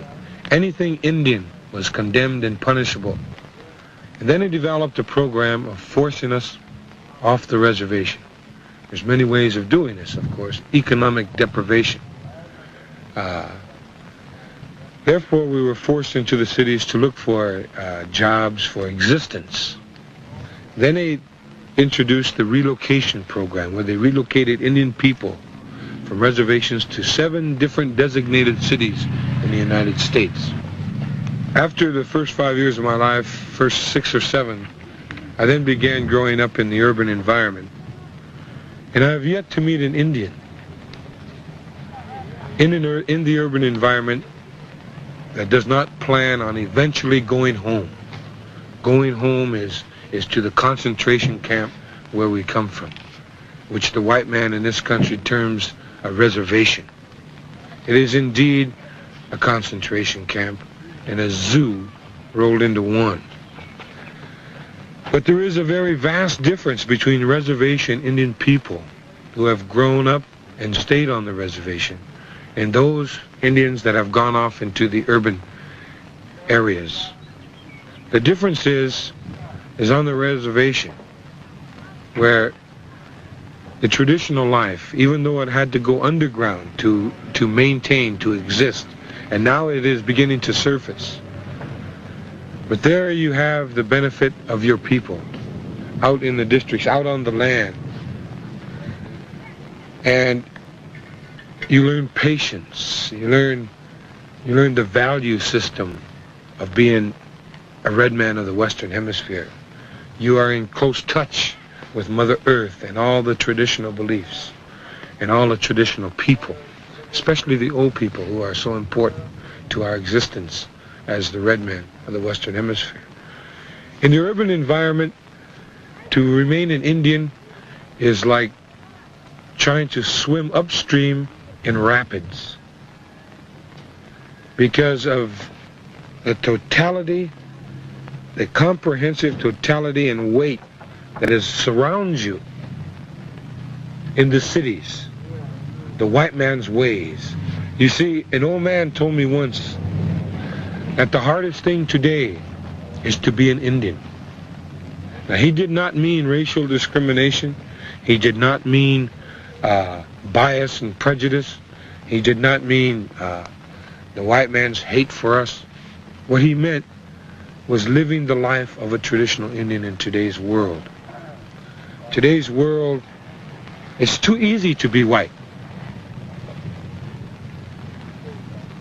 To be a white man, all you have to be concerned about is money and possessions and the pleasures, what he terms pleasures of life, when he doesn't realize that here lies the pleasure, the life that surrounds us, these green things which are our relatives, this grass, the things that grow are our relatives. That is life. That's beauty.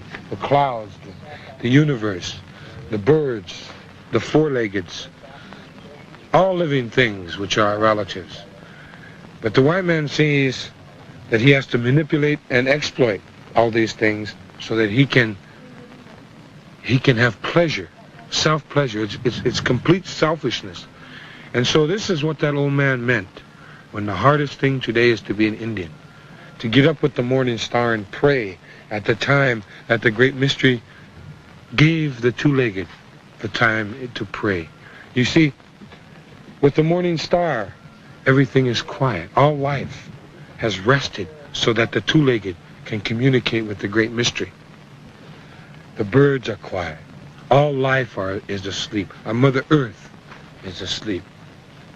And so at this time in the morning is the time when we pray, as we have recognized that it is set aside for us at that point in time. The hardest thing to be an Indian is to go into the sweat lodge daily, to live the life of our ancestors. That's what he meant. Because it's so easy to be white. It's so easy to go out and get a job and become concerned only with money. And then you start building fences around your house. And you start building fences around your cities. You start building fences around your states. You start building fences around your country. And all this time you're building only a fence around yourself. And that's the fault of the white man. He is by himself. He lives by himself. He has no relatives. He even goes so far as to leave the land of his ancestors, to leave the burial places of his forefathers. He has no respect, so he is isolated. The difference between the urban Indian and the reservation Indian is that the temptation to be selfish, the totality of that temptation, is too much to fight against. And consequently, to live in the urban areas, as I have done, is to lose your Indianness, slow but sure. So this is why I chose to return home to the reservation, even though it is a concentration camp. My beautiful people are there, my old people, my religious leaders, my relatives, all that are still free. And so that is really the difference between urban and reservation Indian. That was a much younger Russell Means. I give you an older Russell Means. He speaks of a correspondence between his religion and Western science. Ametakwepe. Mima Lakota, Imajanta, ha. Makinzi Tioshpa, Kile Chesapa Kin, Lilawakan, Makawakan. What I told you in my language, roughly translated, is part of what I'm bound to say when I speak to people, because I come from an oral society. And I said, hello, my relatives. I am an ally, and I come from Yellow Thunder Village in our very sacred Black Hills, our holy land. Mother Earth here is what really it's all about. The female-male balance in the universe. As you can see, the disrespect for everything that is sacred is what's wrong with this society. And nothing's ever going to happen until this society accepts the fact in their heart, not in the right side of their brain, as the so-called Western scientists have ascertained, the right brain thinking, the linear mathematical equation to life.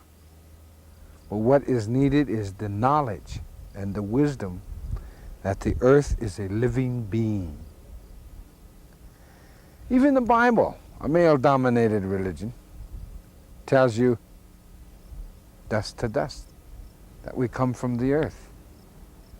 And yet, Christian theology is bereft of anything about the environment. And our sacred grandmother, the Mother Earth, is what it's all about. Once we understand and know and feel that she is alive. You know, Western science has ascertained that. In the early 80s, they sank a shaft in Greenland, of all places, a mile or so down into the earth, and brought up data for months and months. And with that data, they ascertained that the earth is a living organism in space. So now you've got your proof. You've got your proof. So please, start putting it in your heart. You got it up here. Now put it here. And she's alive. And she hurts. And she feels like you and I. With that kind of respect and knowledge, then this junk, all this junk, wouldn't happen. And you will understand the value, the spiritual value of a mountain that is the breasts. The mountains are the breasts of our Mother the Earth, and that's where we go for to nurture our spirituality. Ask any religion on earth. Ask any scientist about the ions. And if you don't know what ions are, then go to your heart. I want to thank everyone for this play. I want to thank everyone for this honor. And I want to thank you for your attention. Oh, mitako, we are all related.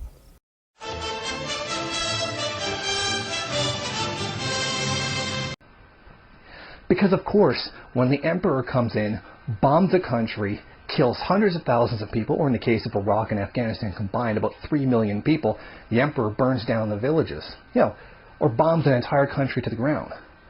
But if someone dare roadside bomb like a U.S. convoy, they light a candle, and that's going too far.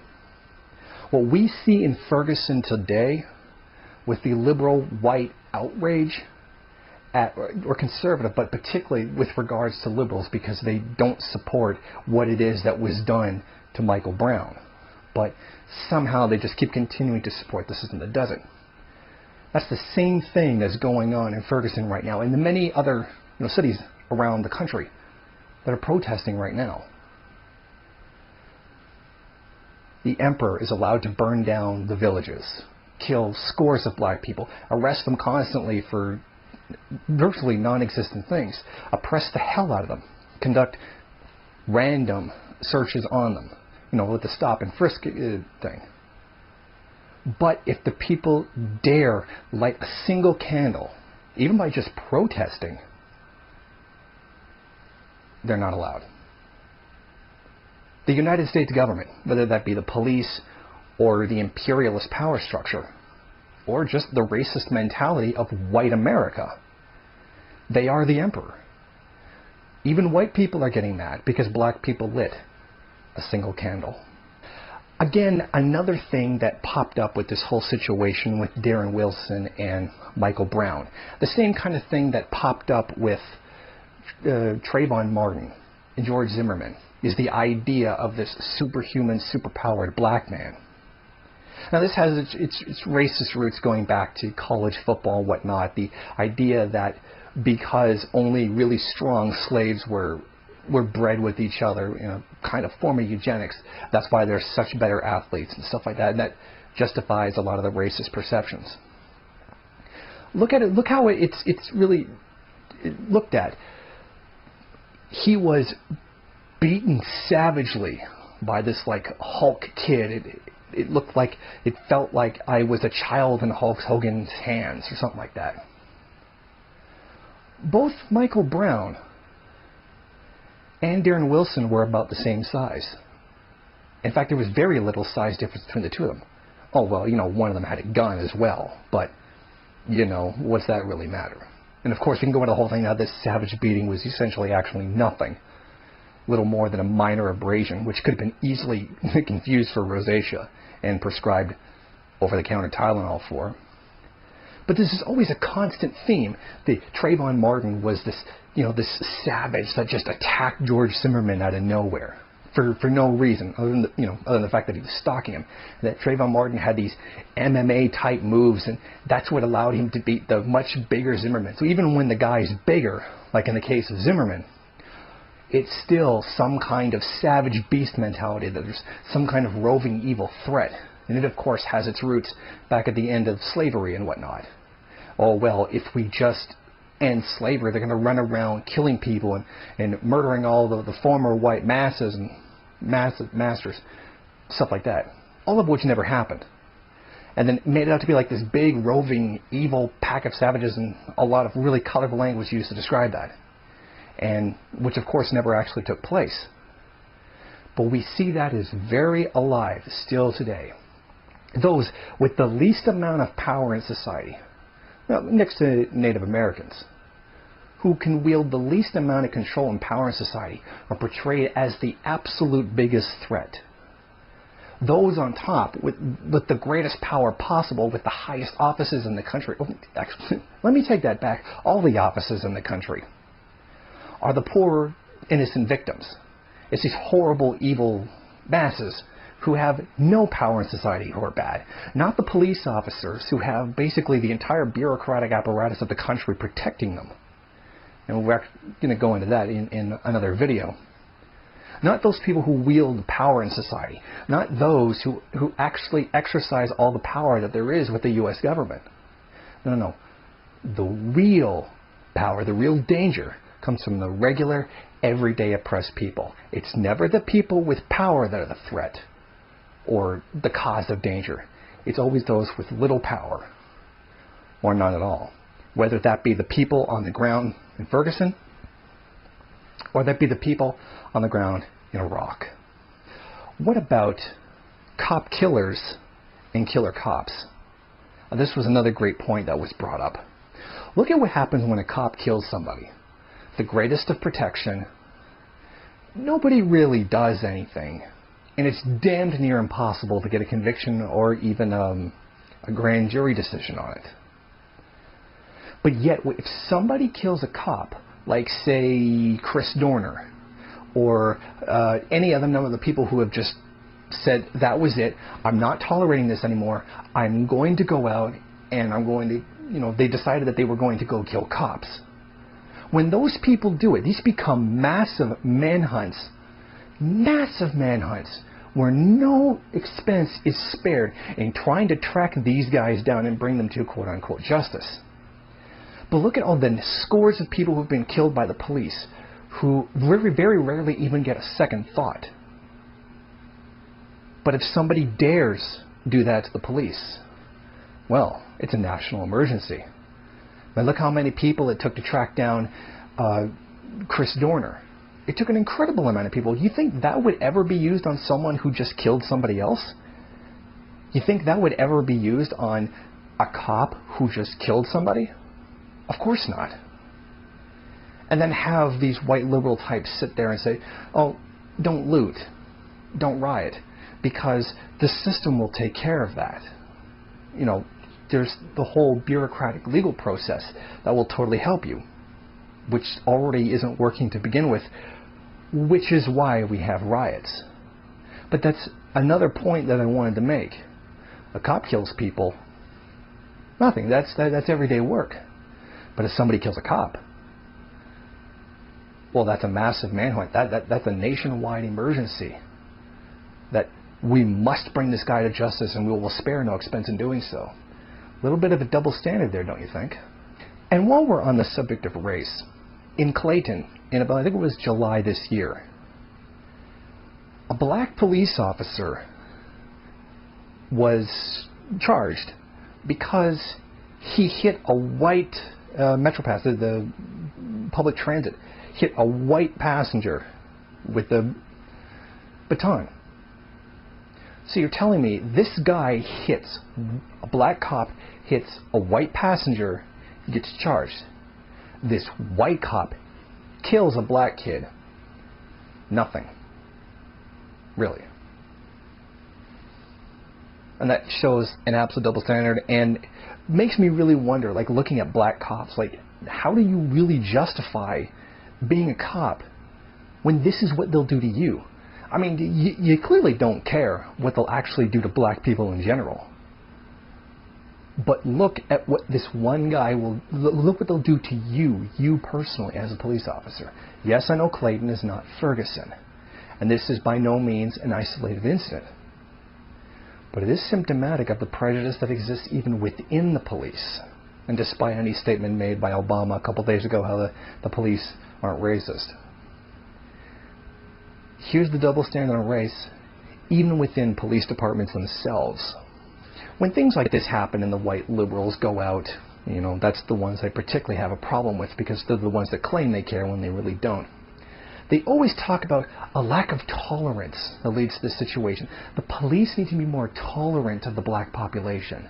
The protesters need to be more tolerant of the police, and this is all about a lack of tolerance and understanding. Never does it ever occur to them that there might be a systemic, long-standing issue, that this might be systematic. There might actually be something repressive about the system itself. It's always some kind of perceived injustice that just happens. Well, no police system is perfect, which is really nothing more than a justification for the things that it does. But it's beyond their comprehension that this could actually just be a problematic system, that this system creates these inequalities. It's never a question about inequality. It's never a question about what it is that the system does, like how it's set up, how it's structured, what it structurally does. It's always some kind of aberrant behavior to them. It's always some kind of, oh, this is just one bad apple. Because remember, it's always one bad apple. it's never the other way around when it's protesters. It's always just this bad apple. But no, when it's the masses, they're all evil, scary animals. Think about that. Now one thing I am sick to death of hearing is Cornel West talking in situations like this. This is Kwame Ture, also known as Stokely Carmichael. Now these liberal congressmen got up the other day on television and they said to the North Vietnamese, now listen fellas, we have been for you all the time, but now if you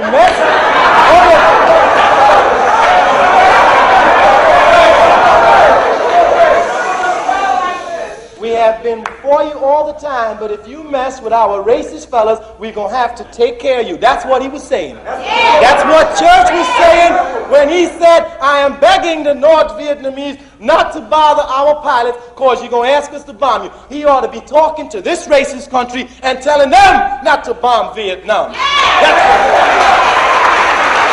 what he ought to be talking. And you have to watch the way it operates inside this country. Because what they say to us is that we are for you, but don't forget you're 10% of the population. And if you get smart, we'll wipe you out.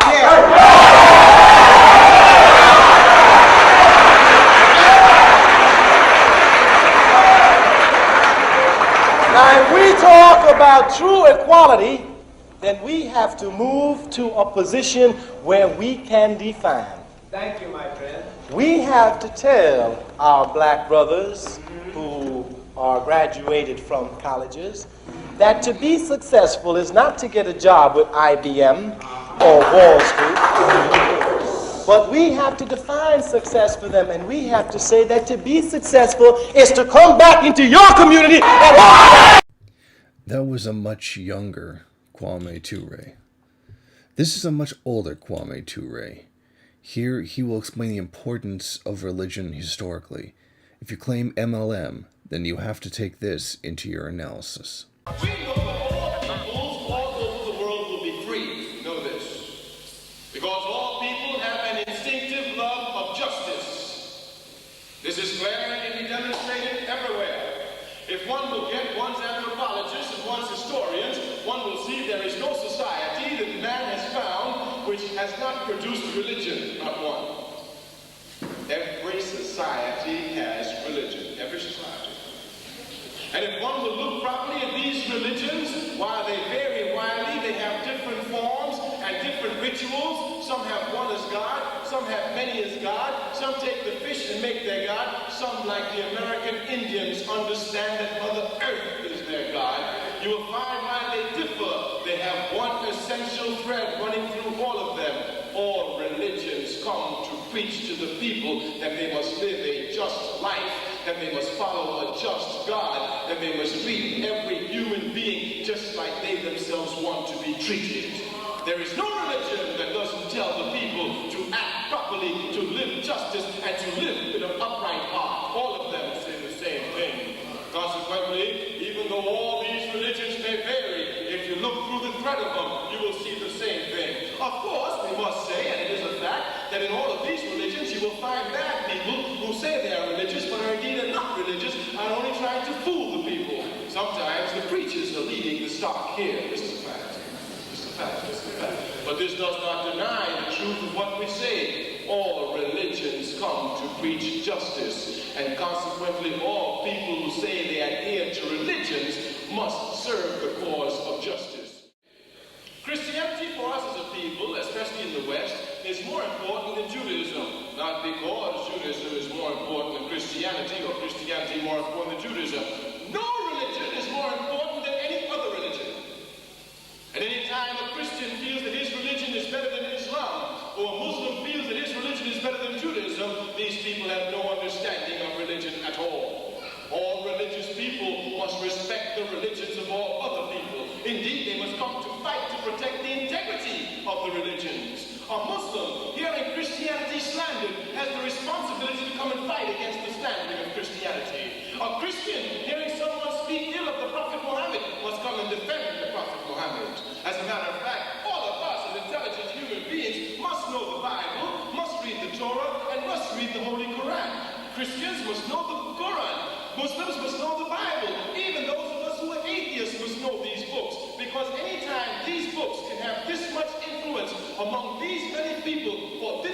time that ought to be read and understood by every human being who are going to interact with these people who believe in these books.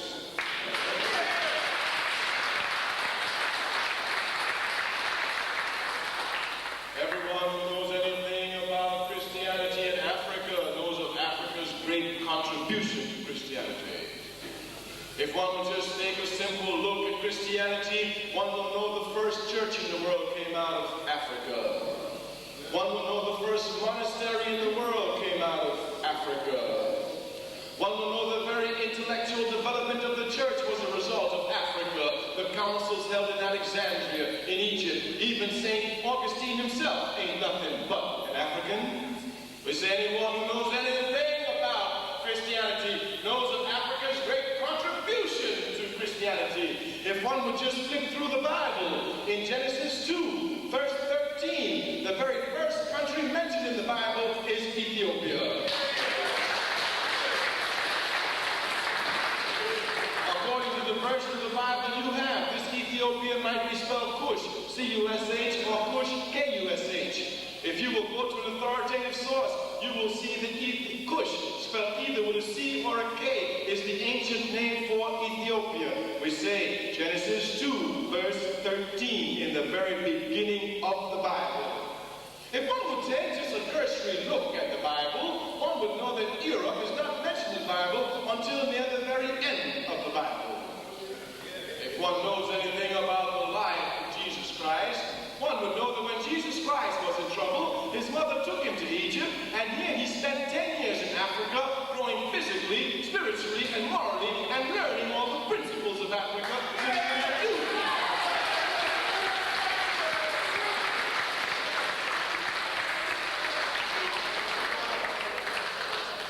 If anyone knows anything about the history of Christianity, one knows that Christianity was not spread to Europe by Jesus Christ. As a matter of fact, Jesus Christ never saw Europe. This is a fact. It's in the Bible. The disciples of Jesus Christ, Peter and all the others, they never saw Europe. The religion of Christianity was spread to Europe by the apostles who came long after the disciples. And let it be properly understood, it took 400 years after the death of Jesus Christ to consolidate Europe, Christianity in Europe, after one of the bloodiest fights that mankind has ever seen. They didn't want it. But you can't stop the truth.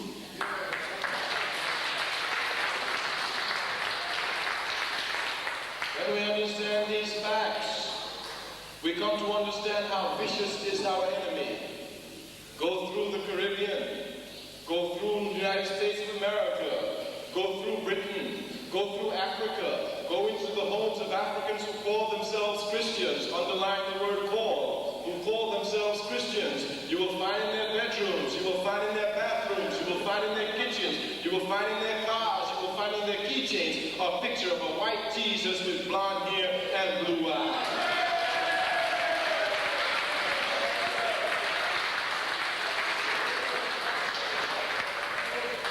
It is only European imperialism, which like Zionism seeks to use religion for unjust causes, that comes to take this Christianity and try to paint it white. How can this be? We're not here to argue the color of Jesus Christ. That's not our problem. We're here to give the truth. And it's a truthful statement when we say that Jesus Christ could be just about any color, but the one color he definitely could not be is white.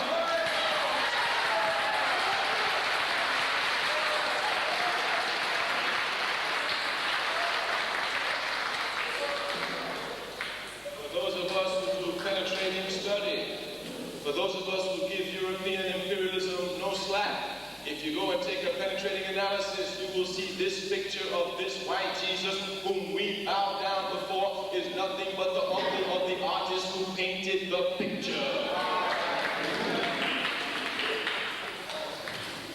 Africans who are Christians must be on the front line leading the battle against this lie of Christianity. Jesus Christ could not be white. You must be careful. Do you know when you tell a Christian that Jesus Christ is not white, they will call you racist? Yes, I had one the other night said he's not white. What difference does it make? Well, if it makes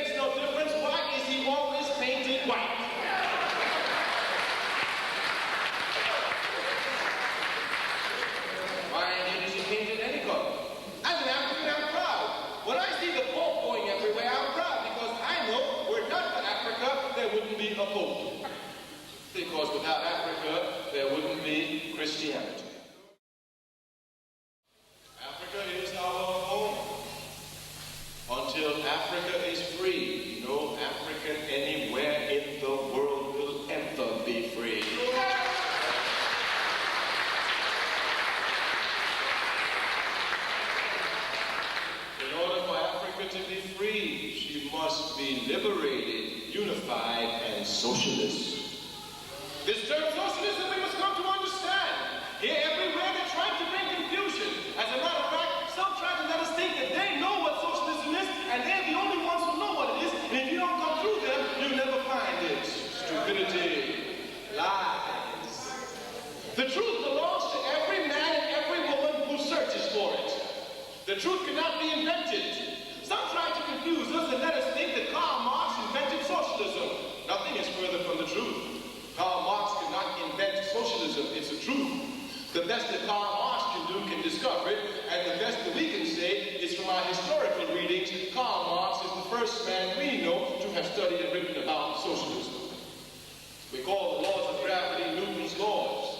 But we would be stupid if we think that Newton invented that a body in motion tends to stay in motion unless stopped by an outside force. Newton cannot invent this. This little child here knows this. When she runs, the wall stops her. She doesn't run anymore. She knows a body in motion tends to stay in motion unless stopped by an outside force. Any man, any woman who has never heard of Newton, sitting in Timbuktu, studying the laws of gravity, will come to the exact same conclusions which Newton came to, that a body in motion tends to stay in motion unless stopped by an outside force, and that a falling body falls at the rate of 32 feet per second squared per second squared. This is a fact.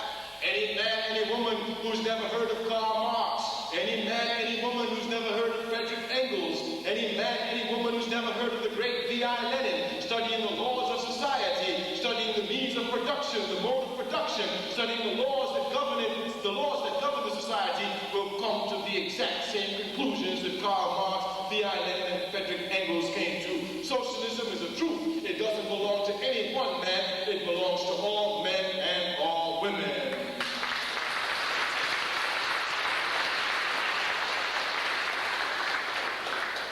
There are but two economic systems in the world, capitalism and socialism. There are only two. Some people will tell us that there's another one, but they haven't found it yet. Until they do, we must deal with the reality. There exists capitalism and socialism. All Africans must be suspicious of capitalism for what it has done to us and continues to do to us.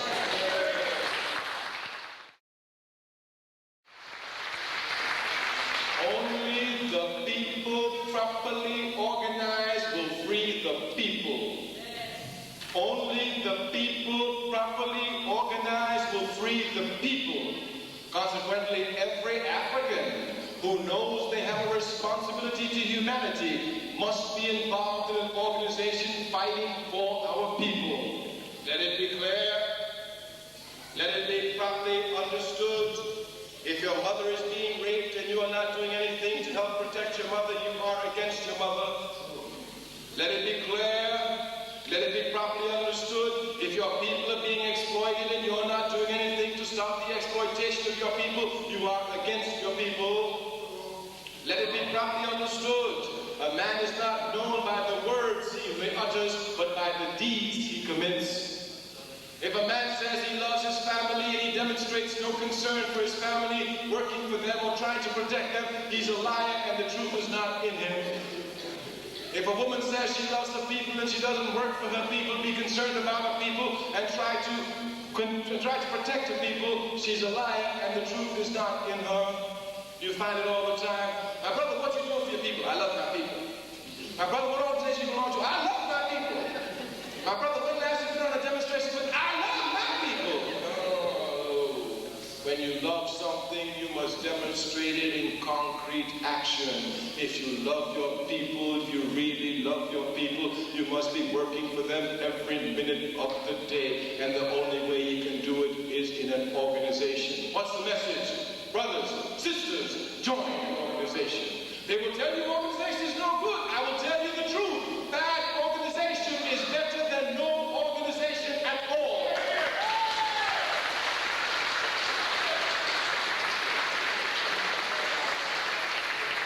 If those of you are very conscious and you see that there are not many organizations here which really tell the truth, which can solve the problem, then you have the responsibility of creating the organization that will solve the problem. Every one of us who care about our people must belong to an organization. Brothers, sisters, comrades, come now. The task before us is the organizing of our people, scattered all over the world, organizing them and channeling in their energies to one objective. This is our task. It will only be accomplished through joining organizations.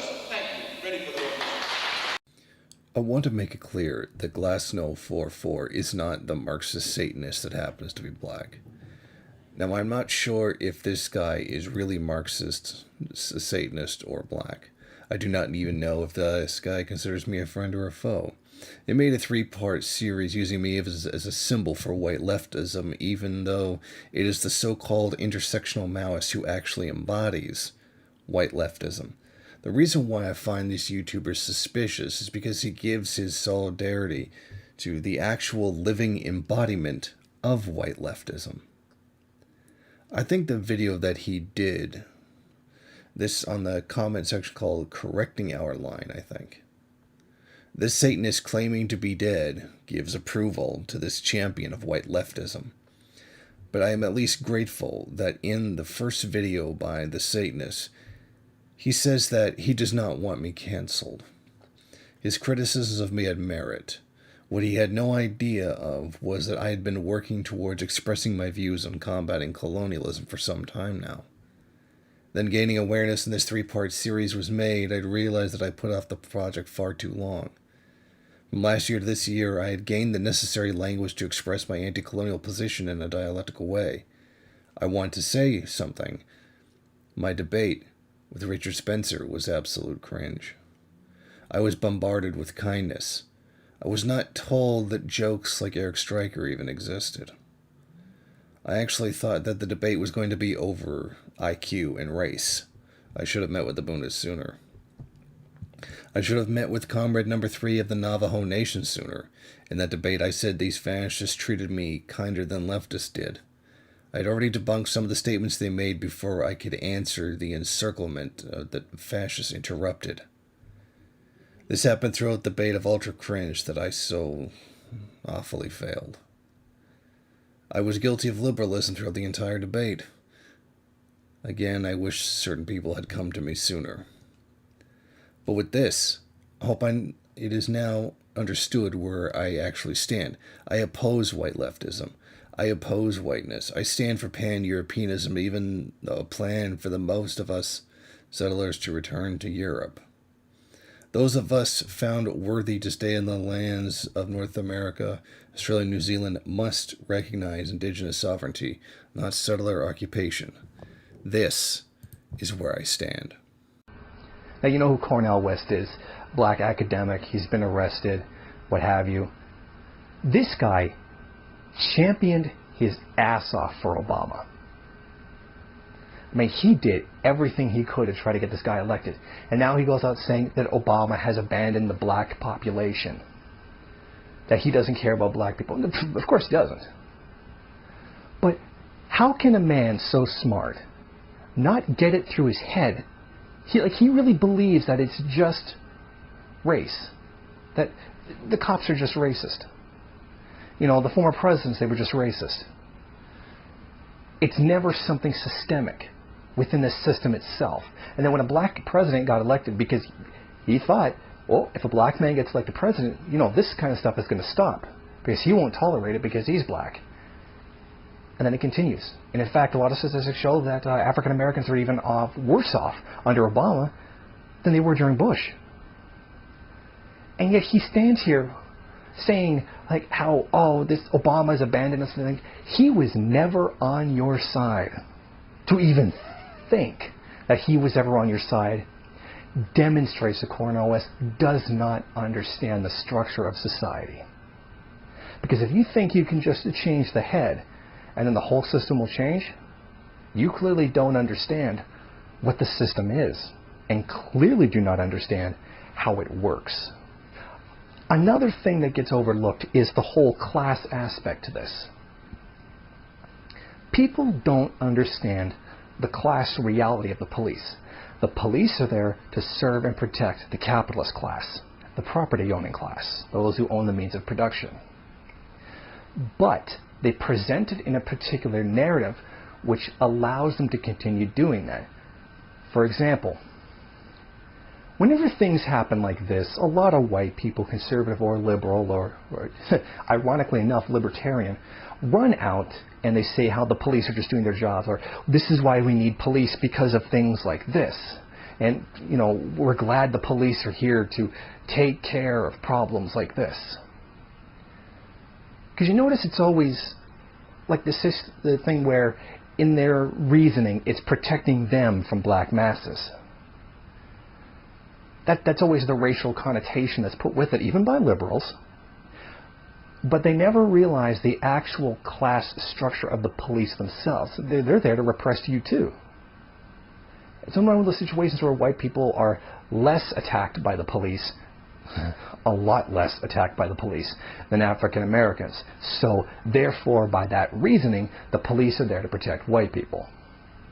And thus, from that, they get the support from white people, who all have their own complaints about the police. But those complaints just suddenly disappear when you get an uprising like this, or you get a riot like this, or whatever particular word you'd like would like to use for it. That particular class aspect of the police suddenly gets forgotten. And people who are not class conscious do the same thing. You know, I hate the police, I have to pay a parking ticket, or I had to speed. What the F? All of a sudden that all gets forgotten when there's an uprising like this. When black people get mad and they riot, all of a sudden they're glad the cops are there. And all of a sudden they're on the cops' side. Here's another good one. Take the example of the Bundy Ranch thing. Here were white people with guns threatening to kill the cops, directly intending to overthrow the government. They even called for that to happen. They literally called for a revolution to happen. Nothing happened to these people. Were any of them shot dead? Ones who were actually taking guns and aiming them right at the friggin' cops, threatening them, yelling threats. Any of them get shot? No. But somehow some black kid running away, who has his hands up, unarmed, gets killed. Somebody like to explain that one to me? Well, yeah, because he's black. But the media jumps on all this too. They're just patriots who are concerned for their country. Well, actually, it was a millionaire who just didn't want to pay his taxes.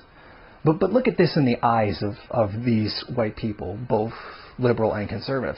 This guy is outraged that he had to pay taxes for land that he didn't own. Meaning he was using that and not having to pay. And then he owes all these back taxes. And that's too far. We need to have a revolution in this country, and we need to come from all over to protect this guy from having to pay his taxes. But if there's a systemic killing of black people, then their anger is not justified. Then they're just thugs and looters looking for an excuse to trash the place. Because, of course, nobody could actually really care, right? I mean, I love listening to white people, particularly liberal white people, and even conservative white people too, complain about the looting. They're stealing. Says the people who live in a country that was literally stolen by other people and built up by the slave labor of other people. Honest to God, who are you even kidding with that? And again, I could go into a whole thing about property ownership and private property about this. I mean, Bundy Ranch guys arguing over what he owns, or what he has to pay money on, what he does or doesn't owe, depending on the situation. And the people of Ferguson are getting killed in their own city. And the totally different treatment. Do the police come in and start killing people when there's a riot of white people really excited because a sports team won? Nowhere. There's no comparison between that and the police response in Ferguson. Absolutely none. Militarized police, yes. Same response? Absolutely not. And in this situation, when leftists or so-called communists are whining about there being riots and whining about there being looting, I say to you the same thing that Mao said when the peasants were doing the same thing. It's fine. The present upsurge of the peasant movement is a colossal event. In a very short time, in China's central, southern, and northern provinces, several 100 million peasants will rise like a mighty storm, like a hurricane, a force so swift and violent that no power, however great, will be able to hold it back. They will smash all the trammels that bind them and rush forward along the road to liberation. They will sweep all the imperialists, warlords, corrupt officials, local tyrants, and evil gentry into their graves. Countless thousands of the enslaved, the peasants, are striking down the enemies who have battened on their flesh. What the peasants are doing is absolutely right. What they are doing is fine. It's fine. It's the theory of the peasants and all of other revolutionaries. Bordering Mexico and Arizona is the Tohono O'odham land, and the super colonialist president wants his wall. He does not care that this will destroy the way of life for an entire indigenous nation. Think about the parallels here. The Bundist movement have the slogan, the Jewish nation is not based on race. The Jewish nation is not based on ethnicity. The Jewish nation is based on culture and religion. The Mexica movement has the slogan, we are not Latino, we are not Hispanic, we are indigenous. Then we have the Palestinian nation, which the Bundist movement happened to be the ancient indigenous Israelites. There's a false assumption made based on the Puritan fictions of the Jewish race, having much of its origins in the Spanish Inquisition. The expulsion of Jews and Muslims from Islamic Spain led to the expansionist colonial settler movement into what the West calls the Americas of the New World. The only actually existing New World Order is Americanism. Americanism must support Zionism by default of its own flawed logic. Now hold on. It gets worse. Much worse. If you understand Christian history, then you know that the Christian language is Greek. Not every Greek is a Christian, and not every Christian is Greek. The Muslim language is Arabic, yet not every Arab is Muslim. Not every Muslim is Arab. So why is it assumed that every Jew is from the 12 tribes of Israel? Most tribal Israelites have converted to Christianity or Islam. Most of the Jews are the descendants of other ethnic groups. The ethnic Israelites may have been the first of what we know today as Jewish.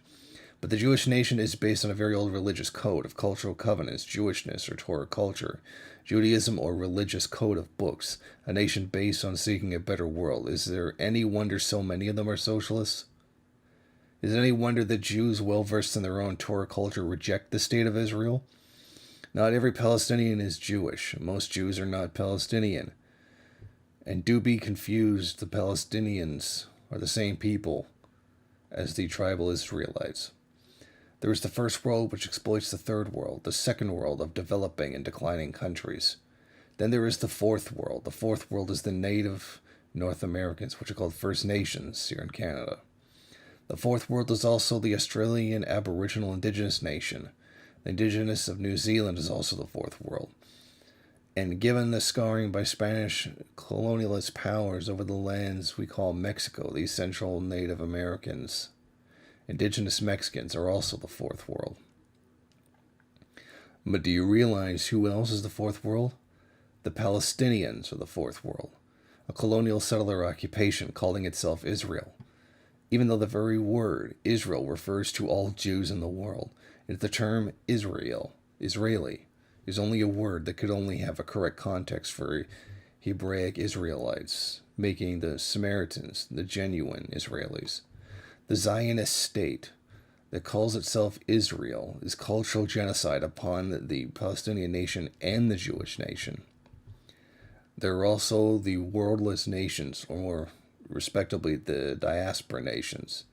These include not just the Jewish nation, but the Romani nation, often called Gypsies. It is the duty of communists to destroy colonialism, fascism, and imperialism. We must combat Holocaust denial. To not do so is to spit in the face of Comrade Joseph Stalin. The British and Americans dismissed us communists when we told the Americans and Brits about the death camps. Then they saw the death camps. There's so many stories from the Russian Red Army fighters and how angry the sight of the entire thing was to see. This is where we are today. How long until the concentration camps become death camps? The Nazis held people in concentration camps and they sent many souls to death camps. The German people knew. This is dehumanization and it must be fought. The Nazi program of extermination is known to be inspired by the way Native Americans were eliminated. This ends with us. It must end with us. The Murder of Fred Hampton is a 1971 documentary film about the short life and death of Fred Hampton, the greatest Black Panther that ever lived. I'm leaving you with the closing of that documentary. Then I want you to do whatever it takes to find that documentary film and watch it for yourself. Dare to struggle. Dare to win. So then let me say peace to you, comrades, if you are willing to fight for it. I want you to know that I want you to say, if you ever think about me, and if you think about me, niggas, and if you ain't gonna do no revolutionary act, forget about me. I don't want myself on your mind if you're not gonna work for the people. Like we always said, if you actually make a commitment at the age of 20, and you say, I don't want to make that commitment only because of the simple reason that I'm too young to die, I want to live a little bit longer, what you did, you did already. You have to understand that people have to pay the price of peace. If you dare to struggle, you dare to win. If you dare not to struggle, then goddamn it, you don't deserve to win. Let me say peace to you if you're willing to fight for it. Let me say it in the spirit of liberation. I've been gone for a little while. At least my body's been gone. You ain't got to repeat after me. At least my body's been gone for a little while.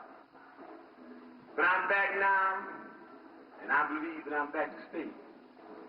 I believe that I'm going to do my job, and I believe that I was born not to die in a car wreck. I don't believe I'm going to die in a car wreck. I don't believe I'm going to die from slipping on a piece of ice. I don't believe I'm going to die because I got a bad heart. I don't believe I'm going to die because of lung cancer. I believe that I'm going to be able to die in the thing that I was born for. I believe that I'm going to be able to die high off the people. I believe that I will be able to die as a revolutionary in the international revolutionary proletariat struggle. And I hope that each one of you will be able to die in the international proletariat revolutionary struggle, even be able to live in it. And I think that struggle is going to come. Why don't you live for the people? Why don't you struggle for the people? Why don't you die for the people?